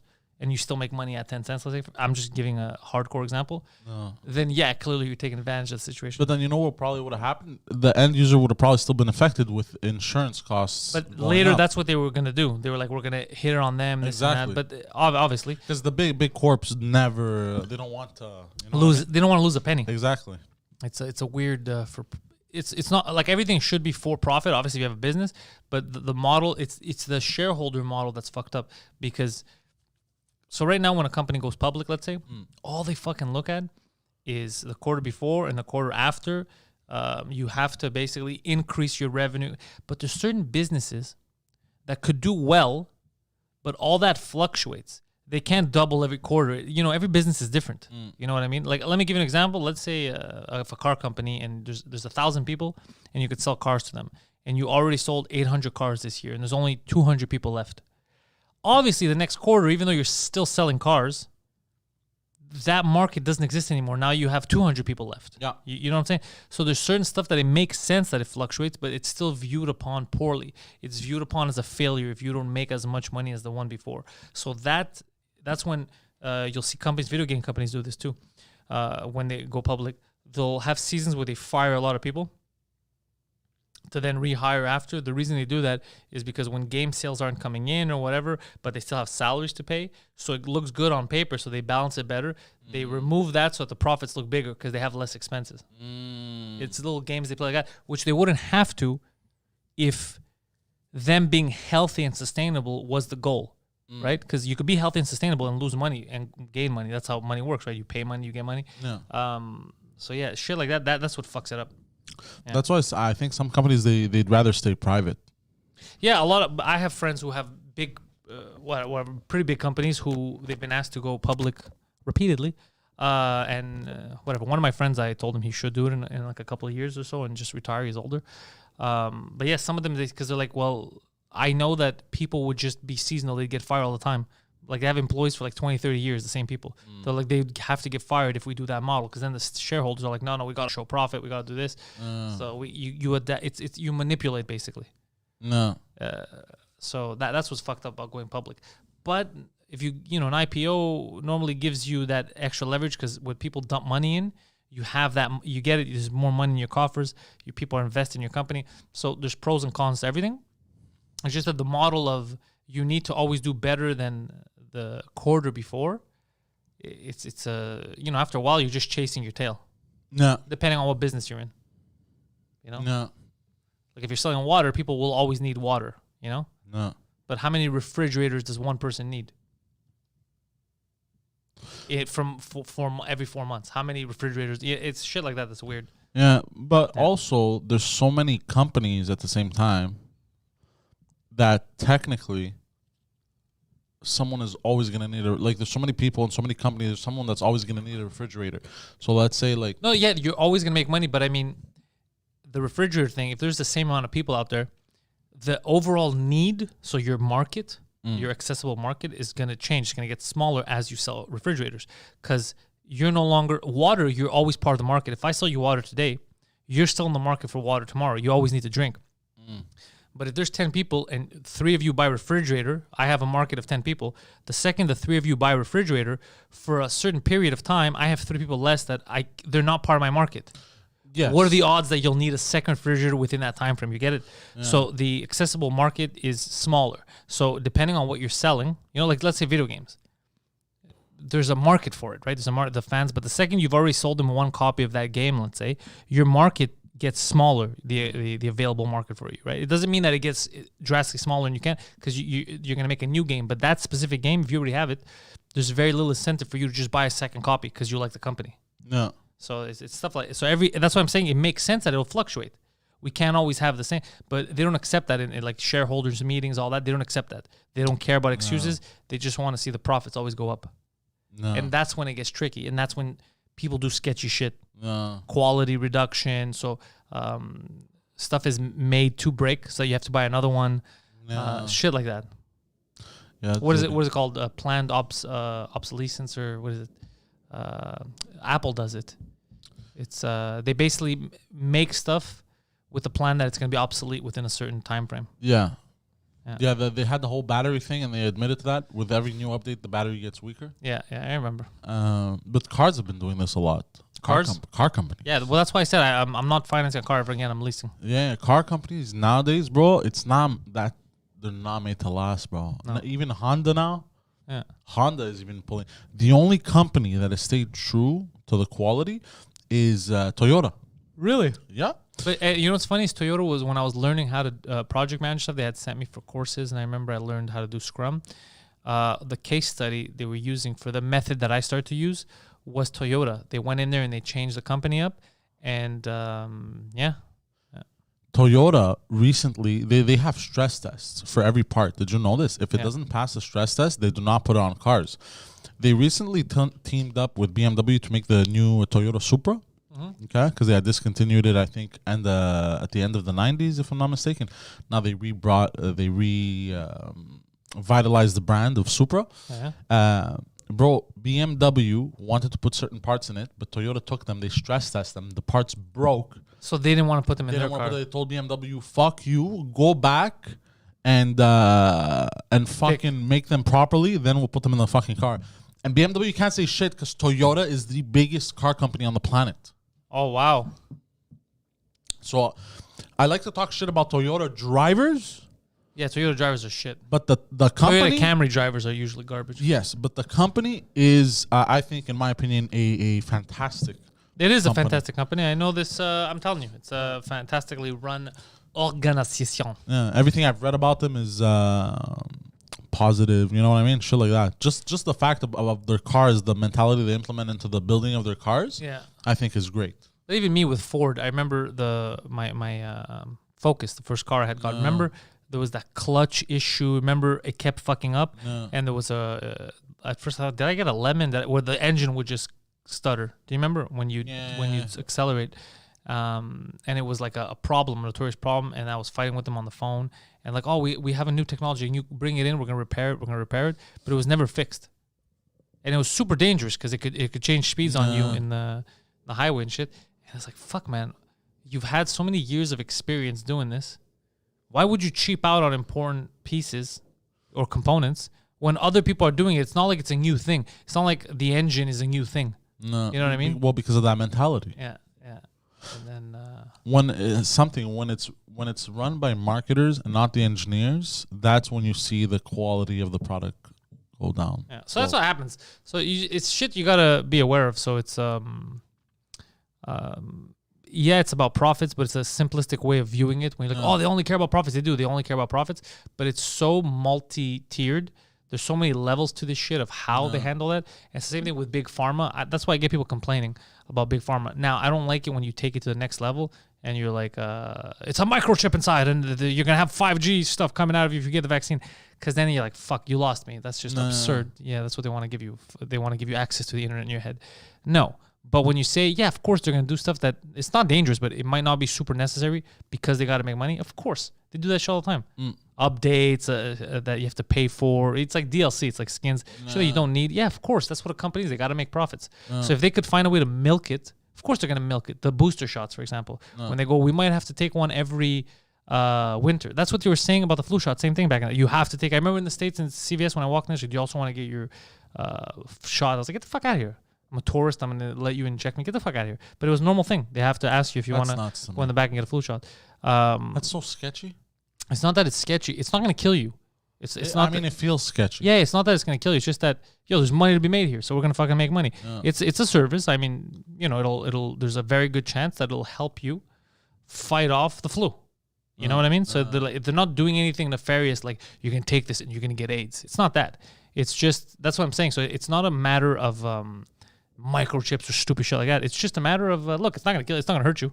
It's more of me selling it to you is gonna make me money. It all comes back down to the dinero at the end of the day, bro. It comes down, a lot of this is money, man, which is fucking crazy. Yeah, it's nuts. Yeah, and they're bought and paid for, dude. The lobbies are so strong, even in Canada. Like that's dude. It's always big money controls. Big money controls for years now. Oh, you want this campaign? I'll fund your campaign. But you kick it back to me. Because I remember there was a whole thing in Canada about how someone was actually trying to fight makeup companies and all the ones that use animal testing. Do you remember this? I talked about it a year ago. I haven't looked into it since. But the government was putting a block on what they were trying to do. And it was a very, very good thing. It was, look, basically, you can't sell makeup here if what you're doing is you're torturing animals or some shit. And then someone had put a block on it. It's like, why would you do this? What the fuck do you care? If fucking, I don't know, Dove or whatever fucking company, what the fuck do you care? You know what I mean? Like, why don't you stop? What interest is it of you that a mascara brand is available in the store here? If they don't adhere to our quality, which is don't torture animals or whatever, why the fuck would you be for it? But I have a question about that. Why do they even need to do animal? Haven't they figured out a way with the technology nowadays? Haven't they killed enough animals to figure it out? You'd think so. The thing is that because they use new stuff, they want to save money, right? So you're always going newer. Yeah. They want to test it and they don't want to burn humans. Now, I'm with you. You already know the basis. Don't stray too far from it so you don't have to kill animals. Exactly. I get you. You're not wrong. This is the point where it doesn't hurt humans either. You're not wrong. However, the more you give us, because there's still scientists there trying to fuck around, the more you give us access to this stuff, the more people are going to abuse it. No. You know? But I'm with you. Aren't we far enough along? You know what I mean? Like to know by now. Yeah, like in the beginning when we started doing this, let's say podcasting, there was a lot of questions. I know enough now where push comes to shove, you give me certain equipment, this place is not going to catch on fire. Exactly. I get it. I don't need a goddamn extinguisher with me all the time, right? I'm not going to take a unnecessary risk. Like, yeah, of course I could put fireworks in here, but why would I? I feel it's the same thing. I get it. No. Like, why would you stray that far where you stuff to torture animals? From the recipe, yeah. Yeah. First of all, if there's a chance that it'll fucking burn the skin of an animal, we shouldn't be fucking wearing it.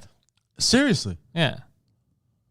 we shouldn't be fucking wearing it. If that's how, like, it could make you blind. It makes rabbits blind. It's like, yeah, well, we shouldn't have made the rabbit blind, but then maybe I don't want to put that shit around my eyes. No. You know? We have alternatives now, dude. They're making fake meat. They're making lab meat, cloning. That's what Mike was excited about, the whole cloning. And the video Mike was talking about was like they're eating fried chicken. I saw and his there's tweet, a chicken running around. And that's the chicken that it's from. The live chicken. The one there. chicken? Yeah. Really? Yeah. Oh, that's dope. Yeah, they took the feather when it fell down and stuff. Yeah, and they made the fake meat. And the chicken's like, what is this chicken? It's like, that's the chicken you're eating? That's the chicken. Fuck. Yeah, man. yeah. That's wild. It's wild. The future's wild. So I'm just saying you could avoid hurting people and animals. It's just it's cheaper and it's I saw his tweet about the Beyond Meat tweet he did. I found very funny. Where Beyond Meat is making chicken now. Is it vegan? Is it vegan chicken or is it? It's vegan. It's not real chicken. Okay, it's vegan. It's not real. It's not real chicken, but they're chicken nuggets. Exactly. And Mike's like, what did he say? He goes, "I'm crossing the border with a few hundred pounds." Yeah, 700 pounds, I think it is. You have anything to declare? 700 pounds of chicken. Yeah, nuggets. there you go. That was what it was. Yeah, 'cause that's what he used to do. He used to drive down to Plattsburgh and buy all the Beyond Meats. Yeah, Mike, it's too fucking funny. But I've been getting more into vegan stuff. I'm gonna be honest, bro. It tastes the same. And it's healthier. Like, bro, It's the meats. Personally, I don't think the meats are healthier. they're not meats. They're it's a The vegetarian. fake meats, yeah, fake they're not healthier. I don't like too much. Too much soy for you is not good. There's a lot of chemicals in it too, in the Beyond stuff and all that. So I still like meat, but I've been lowering my consumption of meat because I do feel bad. Yeah. I do feel bad, and I wish there was another alternative to it. So if you're gonna make shit in a lab and there's no risk to me, I'm not gonna have cancer because of it, and no animals are gonna die. Shit, man, I'm all for it. But that's pretty dope too, because that means we can solve world hunger with that too. Dude, let's cut the bullshit right now. We could have solved world hunger a long fucking time ago. Yes, that's true. But meaning The fact that there's places in North America with no drinking water, or Flint. Not just you keep saying Flint, but there's actual native reserves here that were promised proper drinking water in 2005, and they don't have. and they still don't have it. So and we have everything. We have the technology, we have the funds, we have the resources, all that shit. That goes to show you that it's all bullshit. Same thing with Africa. Oh, you got to help Africa. They don't care. They don't care. Nothing is stopping us. No. Apart from wanting to keep places down a bit so you have more control. Yeah. You think it's a coincidence that a lot of these countries that were hungry in Africa and that were kept down, but they had a lot of natural resources, a lot of deals were made in the last decade, especially with China, to help them revitalize their infrastructure. But China has rights to mines, ports, infrastructure projects. China has a lease for the next 100 years, shit like that. You think it's a coincidence? Oh, if we can exploit your stuff, yeah, we'll get you out of hunger. Yeah. The Yeah, of Chinese course. money trap. Yeah, but no, China. Everybody was doing it before. The English were doing it before. The Brits were doing it before, just smaller scale. What I'm saying is, it's funny how it's like, oh man, I can't help you. I don't have enough food to share. And then the guy's like, well, I have, I don't know, I have a gold chain. Oh fuck, okay, I got some chicken nuggets for you. Like it's amazing how that works. Yeah. And then there's the fakeness of you should care and you should help, you the individual, right? Give up some of your money and help, which I'm not saying you shouldn't. I think you should, especially if it goes directly to people. But when they could help and they don't, and they make you feel like a piece of shit. Yeah. Yeah. Meanwhile, they're responsible for a lot of the fucking misery. Yeah, I'm not falling for this shit anymore, man. It's been when I was young, I used to fall for that trap. Well, there's nothing we can do. And then I was like, that's weird. There's nothing you could do, but you're spending millions on, a bomb or fucking, crazy shit in the military or just tests. And I'm like, get the fuck out of here. It's like North Korea.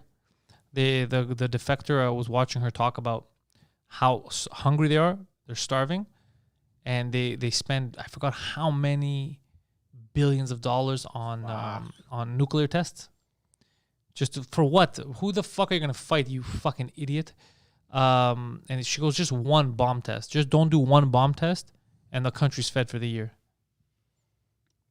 Just put the money there. So let's say you have 100 bomb tests a year. Just do 99 bomb tests a year and feed your people. Fuck. Yeah. So shit like that, that's what bugs me. But it's also stupid because you do that one less bomb test. Also, not only are you going to feed your people, but also, bro, you're going to have more Aren't you gonna have more loyal people? Does China own the Greek port? Yeah, they do. Yeah. When I was there a few years ago in Piraeus, that was the thing. Yeah, they have the Greek port. And what a lot of people don't know is that Greek ports are one of the most important on the planet. Did you guys know this? I didn't know either. And yeah, and also the shipping tycoons, like Europe, the biggest are the Greek ones. We have a high percentage. Yeah, and even our elites, like the richest people in Greece, the majority are shipping tycoons. We just don't talk about it.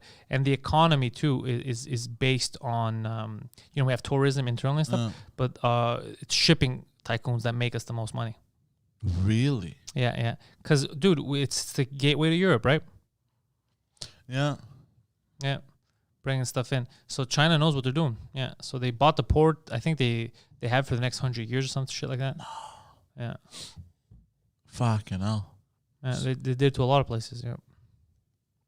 You control that stuff, dude. You're King. You're in absolute power, yeah. Because I don't know if you saw the railways and the pipelines that they're trying to do goes from China, goes down. They have one that wants to go from Africa, Middle East, all the way to Asia and up Europe, and then they have another one that goes Russia, China, Northern Europe, all that. Like they have these huge projects for the future. Really? Yeah, but they're at the center of it. You remember how all roads lead to Rome? Yeah. They're doing the same thing where all roads lead to Beijing, basically. Really? Yeah.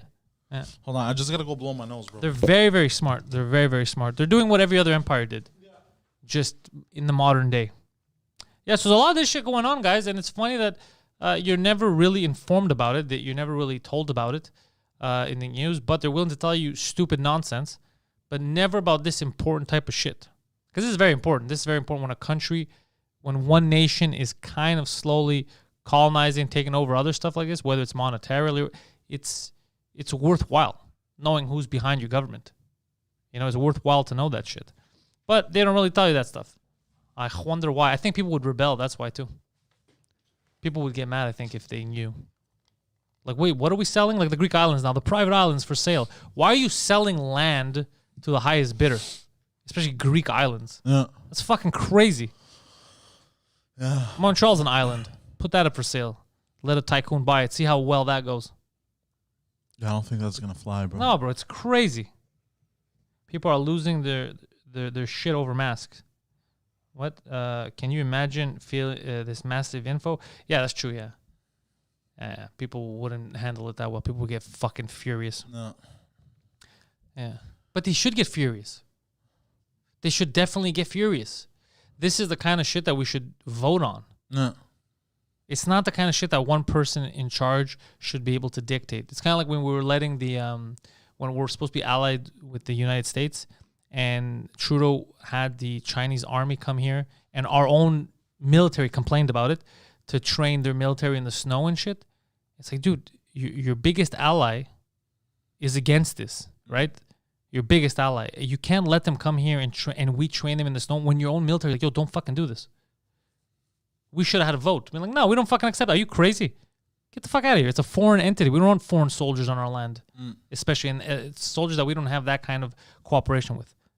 The only countries that we have that are that close to Canada that there's no problem is the UK, France, and the United States. That you can do these drills together and have them on. But no, you can't have. When the lab stuff's happening, the leaks, the thing in Winnipeg with the 2 Chinese scientists, that's what he was saying. That's what the Liberals are trying to sue the Speaker of the House over, so he doesn't look at the documents. Okay. Because there's some suspicious happening with that lab and the 2 Chinese guys that had to fire, and the whistleblowers and shit like that. So why would you protect foreign agents, or why would you protect a possible leak or leakers? And by leakers, I don't mean like information. I mean, why would you protect people that fucked us over? That's suspicious. And the whole excuse of we don't want to make China mad, bro, that's crazy. I don't give a fuck who you want to make mad or not. Like, this is our country, right? We should protect our people. They shouldn't want to get us mad. No. But no, it's fucking, all this shit's very, very deceptive, man. It's very fucking weird. It's just that people don't verbalize it properly.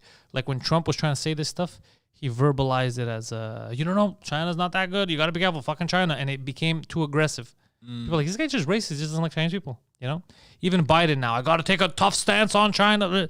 Like, it's vague. No. Just say the truth.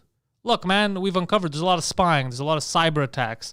There's a lot of fuckery. That like the Huawei chicken. There's a lot of shit. A lot of technology you buy is compromised. Didn't Huawei get banned from North America? Yeah. Like, just say the truth to the people and let us decide. Don't do this vague thing where then people can be like, wait, is it a race thing? It's not even a race. It's not at all. This is all geopolitics. That's what it is. You don't want another country spying on you. You don't want another country buying your infrastructure, buying your resources from under you, and then you're powerless. You become a protectorate of that country. You don't want that. That's normal. If you come out with that, people will understand all over the world. Yeah, of course. Why would you want another country? That's crazy, you know? Why would you want your neighbor, for example, coming in the house and they have control of your refrigerator and your food and your shower and your hot water? Well, you know, who would want that? Right? That's the simplest way I could put it. You wouldn't want a guy coming, he has a lock on your fridge, he decides what you eat even though you bought it. And maybe you have to pay sometimes to use your own fridge, you know? Same thing with the water. There's no hot water now. I decide, I'm paying the fucking rent, bro. You're going to decide for me. You don't want that. Same thing. I lived like that for a while. Yeah, same thing.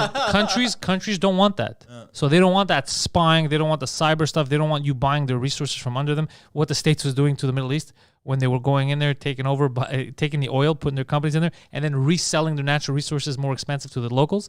People don't want that. I understand, and I'm with them. But if you publicly come out with that, if the States would say that, or if Canada won't, but if the States would say that, people would be more understanding. You don't just go attack the nation because it's not their fault. The people in China didn't vote to fuck over other countries. Also, people in China have no say, bro. Zero. Yeah. They have no say. They have the perception of freedom, I think. I saw a video about this where they think Trump is suing Facebook and Twitter. I know that's good for entertainment. We're gonna have fun with that, but like it's not I don't think it's gonna change the world. It seems a little stupid. You don't think he's gonna win?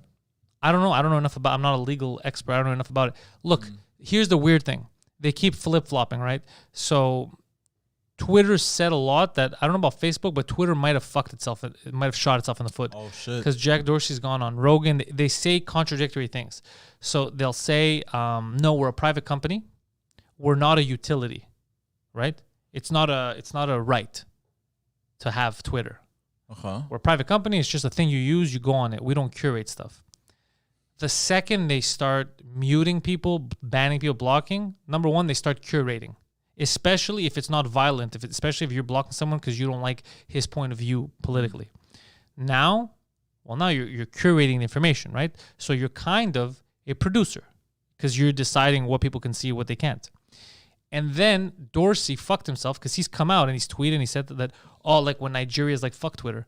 And he go, no, it's a freedom of speech. It's a right. Everyone should have the right to be on Twitter. If it's a right, then you blocking or banning people means you're violating their human rights as described by you. So it's little slip-ups of it's a utility when I want it to be utility. It's a private company when I want it to be a private company. That might hurt some of these companies because they could just bring that up and the judge's like, yeah, you fucked yourself. Because your defense of a private company, they could fuck you on and be like, well, no, you just said you're right. You're a human right. So if you're a human, who has the right to block someone from a human right? I can't, even if I don't like someone, I can't block them from drinking water. And you get it? You're basing your, so that's where they fuck themselves. But it's but because Trump's doing it, it's going to be a show and it's going to become goofy. So I don't know where it's going to go. I don't know where he's going to fight. Is he going to fight it in general? Is he going to fight just his stuff? I don't know what's going to, we'll see.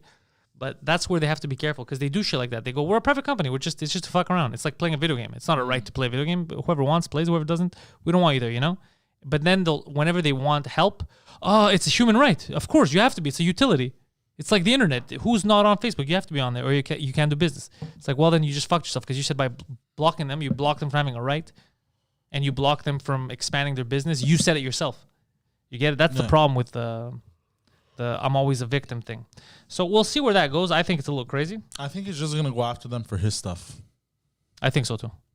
I don't think he gives a fuck about the everyday person. You know what I mean? Yeah. Oh my God, the implication of the January 6th riot, the dumbest thing. I hope somebody asks him about it. We've already heard there's literally it's a non-story.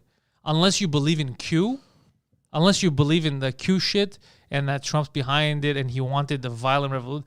But if you're not an imbecile, Yeah, that's complete nonsense. Did you see the FBI seizing The Lego set. the Lego I set? heard about that, yeah.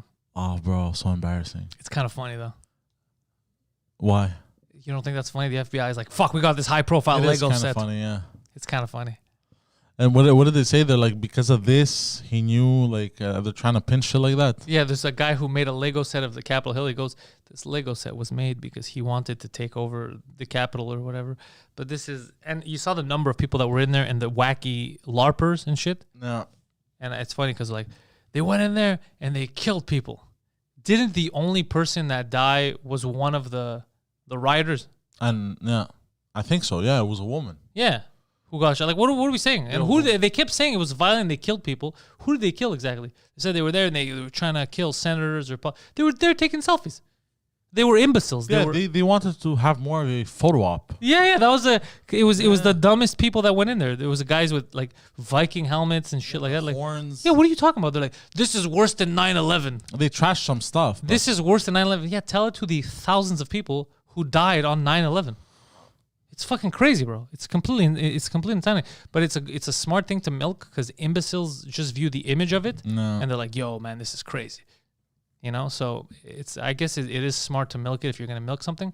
But if you look one layer into it, you're like, what are you talking about? No. I was scared for my safety when these guys came in and were taking pictures. The only time you should be afraid of your safety, bro, is if motherfuckers pull in with black ski masks, bro, and they're fucking equipped. These guys were live streaming it, bro. And they're armed to the teeth. Bro, these guys were live streaming That's it. when you should be worried. Yeah, these guys were live streaming. Like, we knew their identity, so that's the funny thing. It's like, how did you find me? You took selfies. You posted them on your Facebook.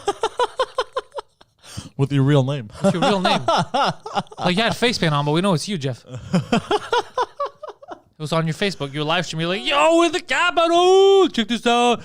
I'm the senator now. Like, it was just fucking insane. Stupid. I can't. You heard what Alex Jones was saying on Flagrant 2 about it? He was explaining, like, because he was supposed to.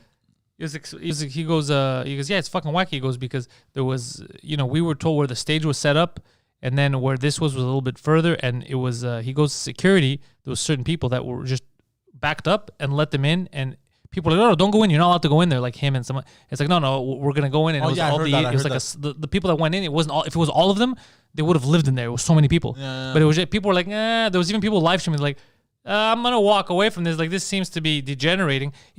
What they made it seem was, what they're saying, even though there's no proof of this, is that Trump was there and he told everyone, let's go in, let's storm it or whatever. But there's no evidence of any of that shit. It never happened. Yeah. Well, he also said there's a lot of, what do you call those guys, bro, when they fucking do the thing, they're from the other side, not saboteurs. Sabotees. No. He had a word for it. Where they'll intimidate and they'll stir shit up. There's but here it wasn't. They didn't go in there because they were intimidated. They went in there because this is the other thing. This is why it's obvious that there was planning behind it, planning to let them in because they backed off. That's the thing. They made a path for them to go in, and that's when there was the struggle of, guys, we can't go in there. Where are you going? No. Look, we're going in. They're letting us in because we're American citizens and it's our right to go in there. All that shit. And they're like, I don't fucking know, bro. I'm not going in there. And that's the separation, right? But why would you just randomly back off and be like, yo, you guys should come in here? They're a bunch of fish, bro. They're a bunch of bro. First they're fish, bro. They're wearing face paint and they had Viking helmets. They're a bunch of fucking fish, bro. That's like seeing a worm on a hook. Yeah, that's exactly a worm on a hook. They're a bunch of fish, these fuckers, bro. Yeah, that's like having a jewelry store open. Yeah. And it's like, no employees today. Please don't take anything. Yeah, basically. Yeah. And you're like, oh, all right, I won't. And they just arrest you. Yeah. It's like the bait cars cops used to put in hoods. Yeah. They used to do it in Park X too. The bait car where the doors are open and there's stuff inside and they see who goes in. You're basically setting someone up. I don't know how the fuck you get away with that shit in court. You're basically setting someone up to commit a crime. But anyways, yeah, that kind of shit. Smart, they'd use the word entrapment. Yeah, but they'll still do it. I hear people saying, like Cortez, it was the craziest day of my life, even though I wasn't there, but I lied that I was there. It was the craziest day of my life. They're trying to kill us. Yeah, it's just like, what the fuck are you talking about? It's worse than 9/11. Who says it's worse than 9/11? That's nuts, bro. It's insane. We're living. It's all It's like the So you think there's entertainment- people that see that picture of the guy with the half horse Viking helmet and they start crying? Oh my God, terror! Like you think they see that? For sure. I guarantee you, bro. I have read some comments on the internet Yeah, where I guarantee you there's motherfuckers like that. it's fucking. It's not What a circus. It's like the entertainment came out of the screen and now it's happening in the real In world. real That's life, what it yeah. feels like. It's like Goosebumps. Yeah. It's like we're living in some like you read stuff in a book and it comes like all those old kid stories. Yeah, that's what it feels like. Yeah, it's a little insane. But a part of it also has to do with the team thing. You have to join a team now. Well, we don't join a team, but you have to join a team. It feels like so you have to agree or disagree with everything that team says. So even though it's completely absurd, they jump on the bandwagon. They're like, no, it's the January 6th thing is worse than 9/11. Instead of somebody being like, excuse me. No. What the fuck? You're talking about 9/11 where thousands of people fucking died, led to wars where Iraq was dismantled, fucking Afghanistan. 9/11 we're talking about now. 9/11. The World Trade Center was taken down. 9/11. This is what, are you fucking insane? But they're not saying that. They're like, yeah, that's what they said on the news. So yeah, that's what it is. Statistically, it's worse. By what statistic? How do people live like that though? How do they just accept? It's a happier living. Yeah. You don't have to think. Let the TV do the thinking for you. It's a happier existence. It's a Is it really? meaningless. It's not meaningful. It's a meaningless existence, but it's a happy one. Because you don't have happier, to. though? You don't have to do anything. This is what you do. You go, and then you go on YouTube, and instead of, I'll give you an example. This is the difference in people. Like let's say flat earthers, right? So instead of you looking at how the earth works and trying to figure out, you go look for something that supports your bias. So instead of looking at, how does the earth work? How do the seasons work? How does the moon connect with the earth? How does all that work? Instead of looking that up, if you look at their search histories, it will be like, proof the earth is flat.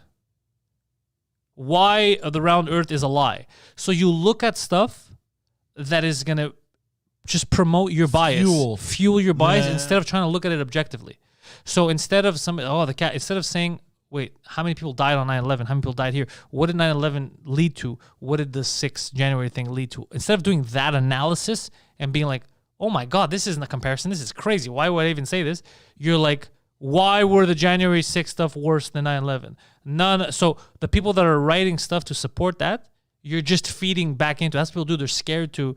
But I don't know what you're scared of. It's just the truth is the truth. What are you scared of? But I would argue it's not a happier life to keep living the lie because these people are always fighting. It's always happier for them. arguing. Oh yeah, they do argue a lot. You know what I mean? So they're always internal. They don't realize it, but they're actually always miserable. But they only argue if they go online because then you're gonna have people with rational thoughts fighting with imbeciles, all that. But in their own life, they don't fight that much because when there's someone that objects to it, they slowly cut them off and they go back into their echo chamber circles, right? They don't want to have people questioning anything. They don't want to have. It's like a lot of those movies. It's like a lot of those movies. It feels Stepford. It's like the Stepford Wives. That whole no, this is the norm. You go with this. You know what I mean? Like people don't deviate too much from it. It's kind of like Cure for Wellness. Remember that weirdness?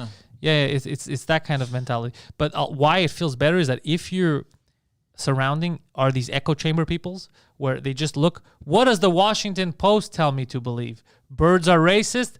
Guys, did you know birds are racist? I remember that. And they're a sign of white supremacy. They just repeat garbage. By the way, do you know why they were considered a sign of white supremacy? Tell me. Because they were the names were given to them by white slave owners. Yeah. And that's why they represent. That's why the birds are You know how racist. stupid that leap is? That's like saying insulin, the scientist, that discovered that and all that and to help people now, he was a white supremacist. So if you want to take if you don't want to die from diabetes, you're a goddamn racist. It's such a stupid leap. It's like the Hitler water thing where people, they go, Hitler drank water too, bro. You sure you want to drink water? Like, it's these stupid, It's insane. stupid It's leaps. insane. But you have people who are like, well, they wrote it. That's what I believe now. And anyway, so if you're in your echo chamber, then it doesn't matter because you never have anyone objecting your ideas anymore. No. So you feel it, you believe it, you go up, and then you might have a kid that rebels. A kid's like, well, let me look into this a bit. And like, Mom, Dad, I have a question for you.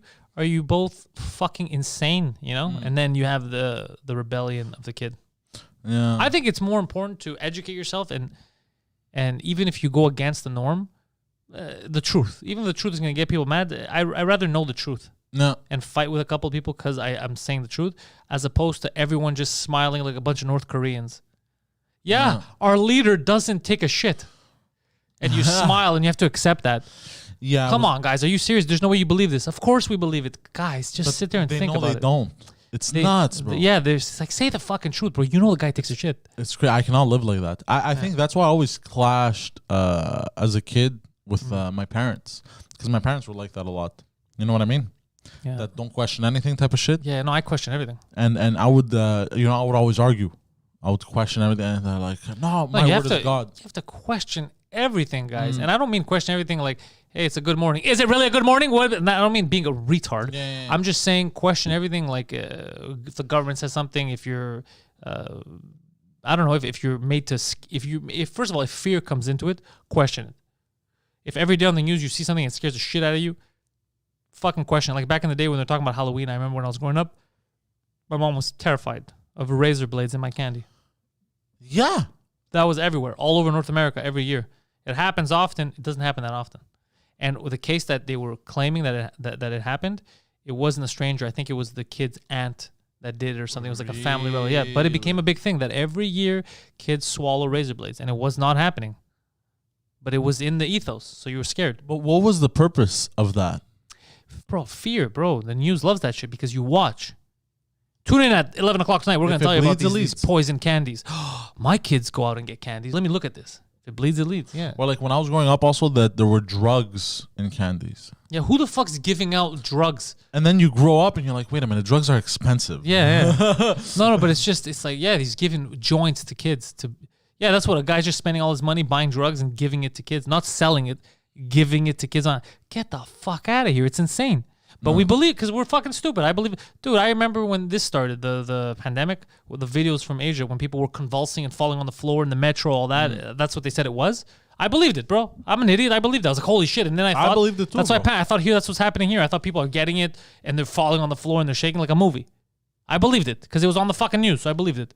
And then I'm not better than anyone. I admit it. I fall for that shit too. And then I watched the movie with Contagion, I think. Yeah, it scared the shit out of me. Matt Damon. I was like, bro, I was even more like... Yeah, it scared the shit. I watched that. I saw those videos, and I was like, oh, we're dead. Yeah, we're fucked. Bro, I thought it was the apocalypse. Bro. Yeah, me too. But I remember walking around at night. Was going to collapse, bro. I was taking walks at night, I remember, and no one was out.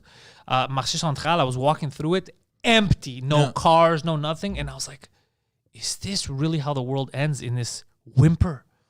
Nah. Wow, I thought at least like a nuclear war or some shit or an asteroid. I didn't expect it to end like this. And because of all the... And then look, it didn't end. We're back. We're telling dick jokes. By the way, I think that's why they also enforced the lockdowns like that, is to make people feel like it was the end.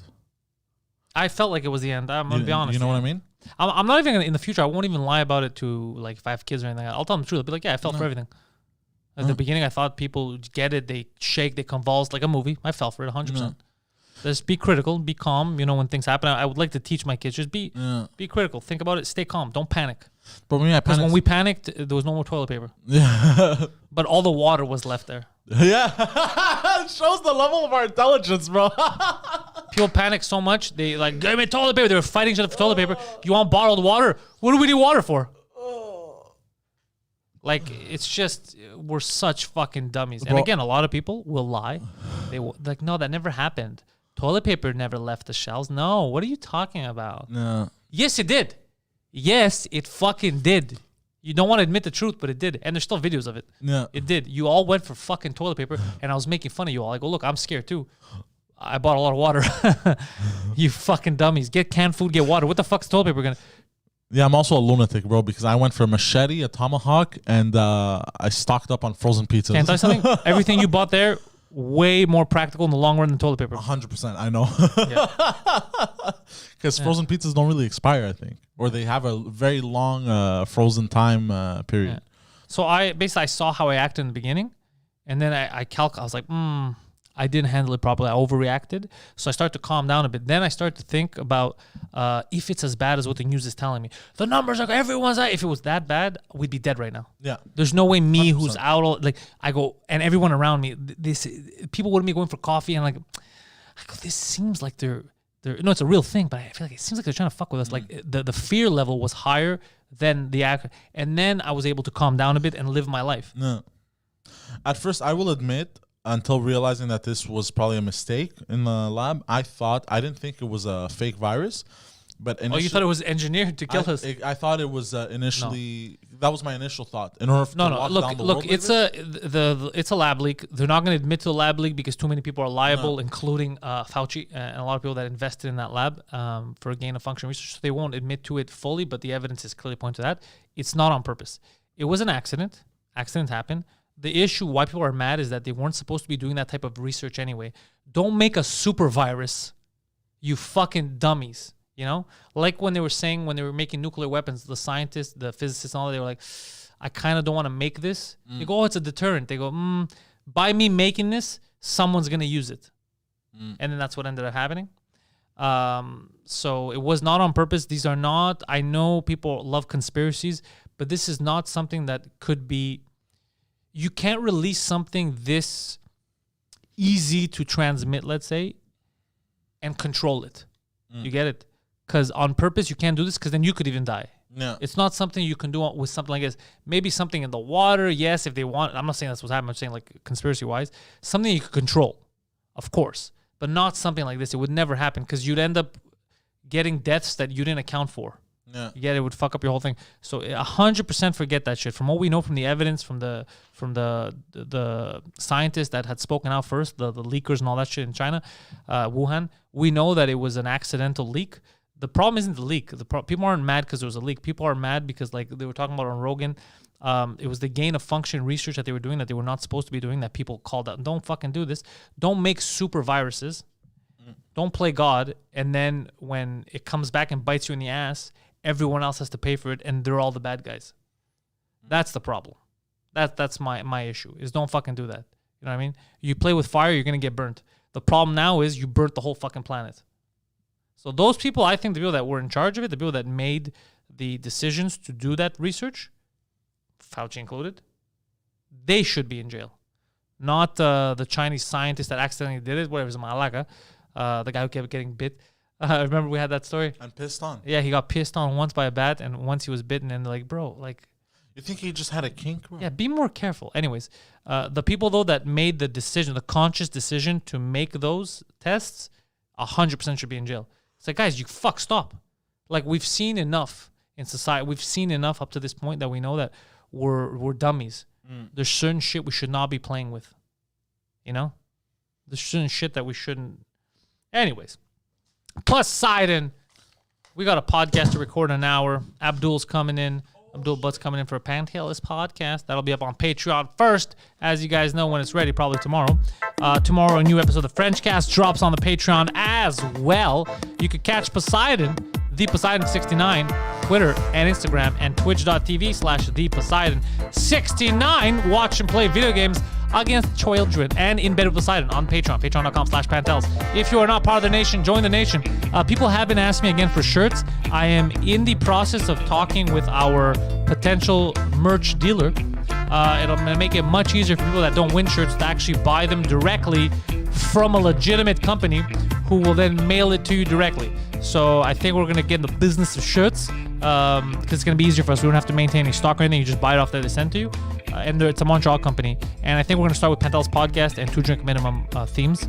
And then we'll take it from there. So that'll be coming out. PantelisComedy.com for all of my stuff. Again, Patreon.com/Pantelis. Join the nation. Join the Discord. You don't have to be a patron. Join the Discord. It's free. It's fun. The games, Hellsan is always posting the games there. Amelie takes care of you. They're running that ship very tightly. It's fun. There's a lot of little groups in there. People share memes. People talk. People meet. I believe Captain YOLO met his girlfriend there, and they're dating. It's like how World of Warcraft was back in the day, where nerds would meet and fall in love. So it's a fun place. So check that out. Pantelis live on Sundays. That's church for you. So check all that stuff out. The French Cast. If you speak French, remember it is the official podcast of Juste pour rire this summer. So a lot of fun episodes coming out of there. Hopefully you enjoyed this. Hopefully it wasn't too much of a downer when we're talking about labs and all that kind of shit. Just try to stay positive. Think about things. Don't hate people if they have a difference of opinion. Try to talk to people. You know, try to be civil. There's so much fuckery out there. The least we can do is be civil. And at the end of the day, laugh. Try to fucking laugh. Come out to comedy shows. Laugh about shit. Don't be scared to laugh. Tell jokes to your friends. Say whatever the fuck you want. Be healthy. And most importantly, go fuck yourselves.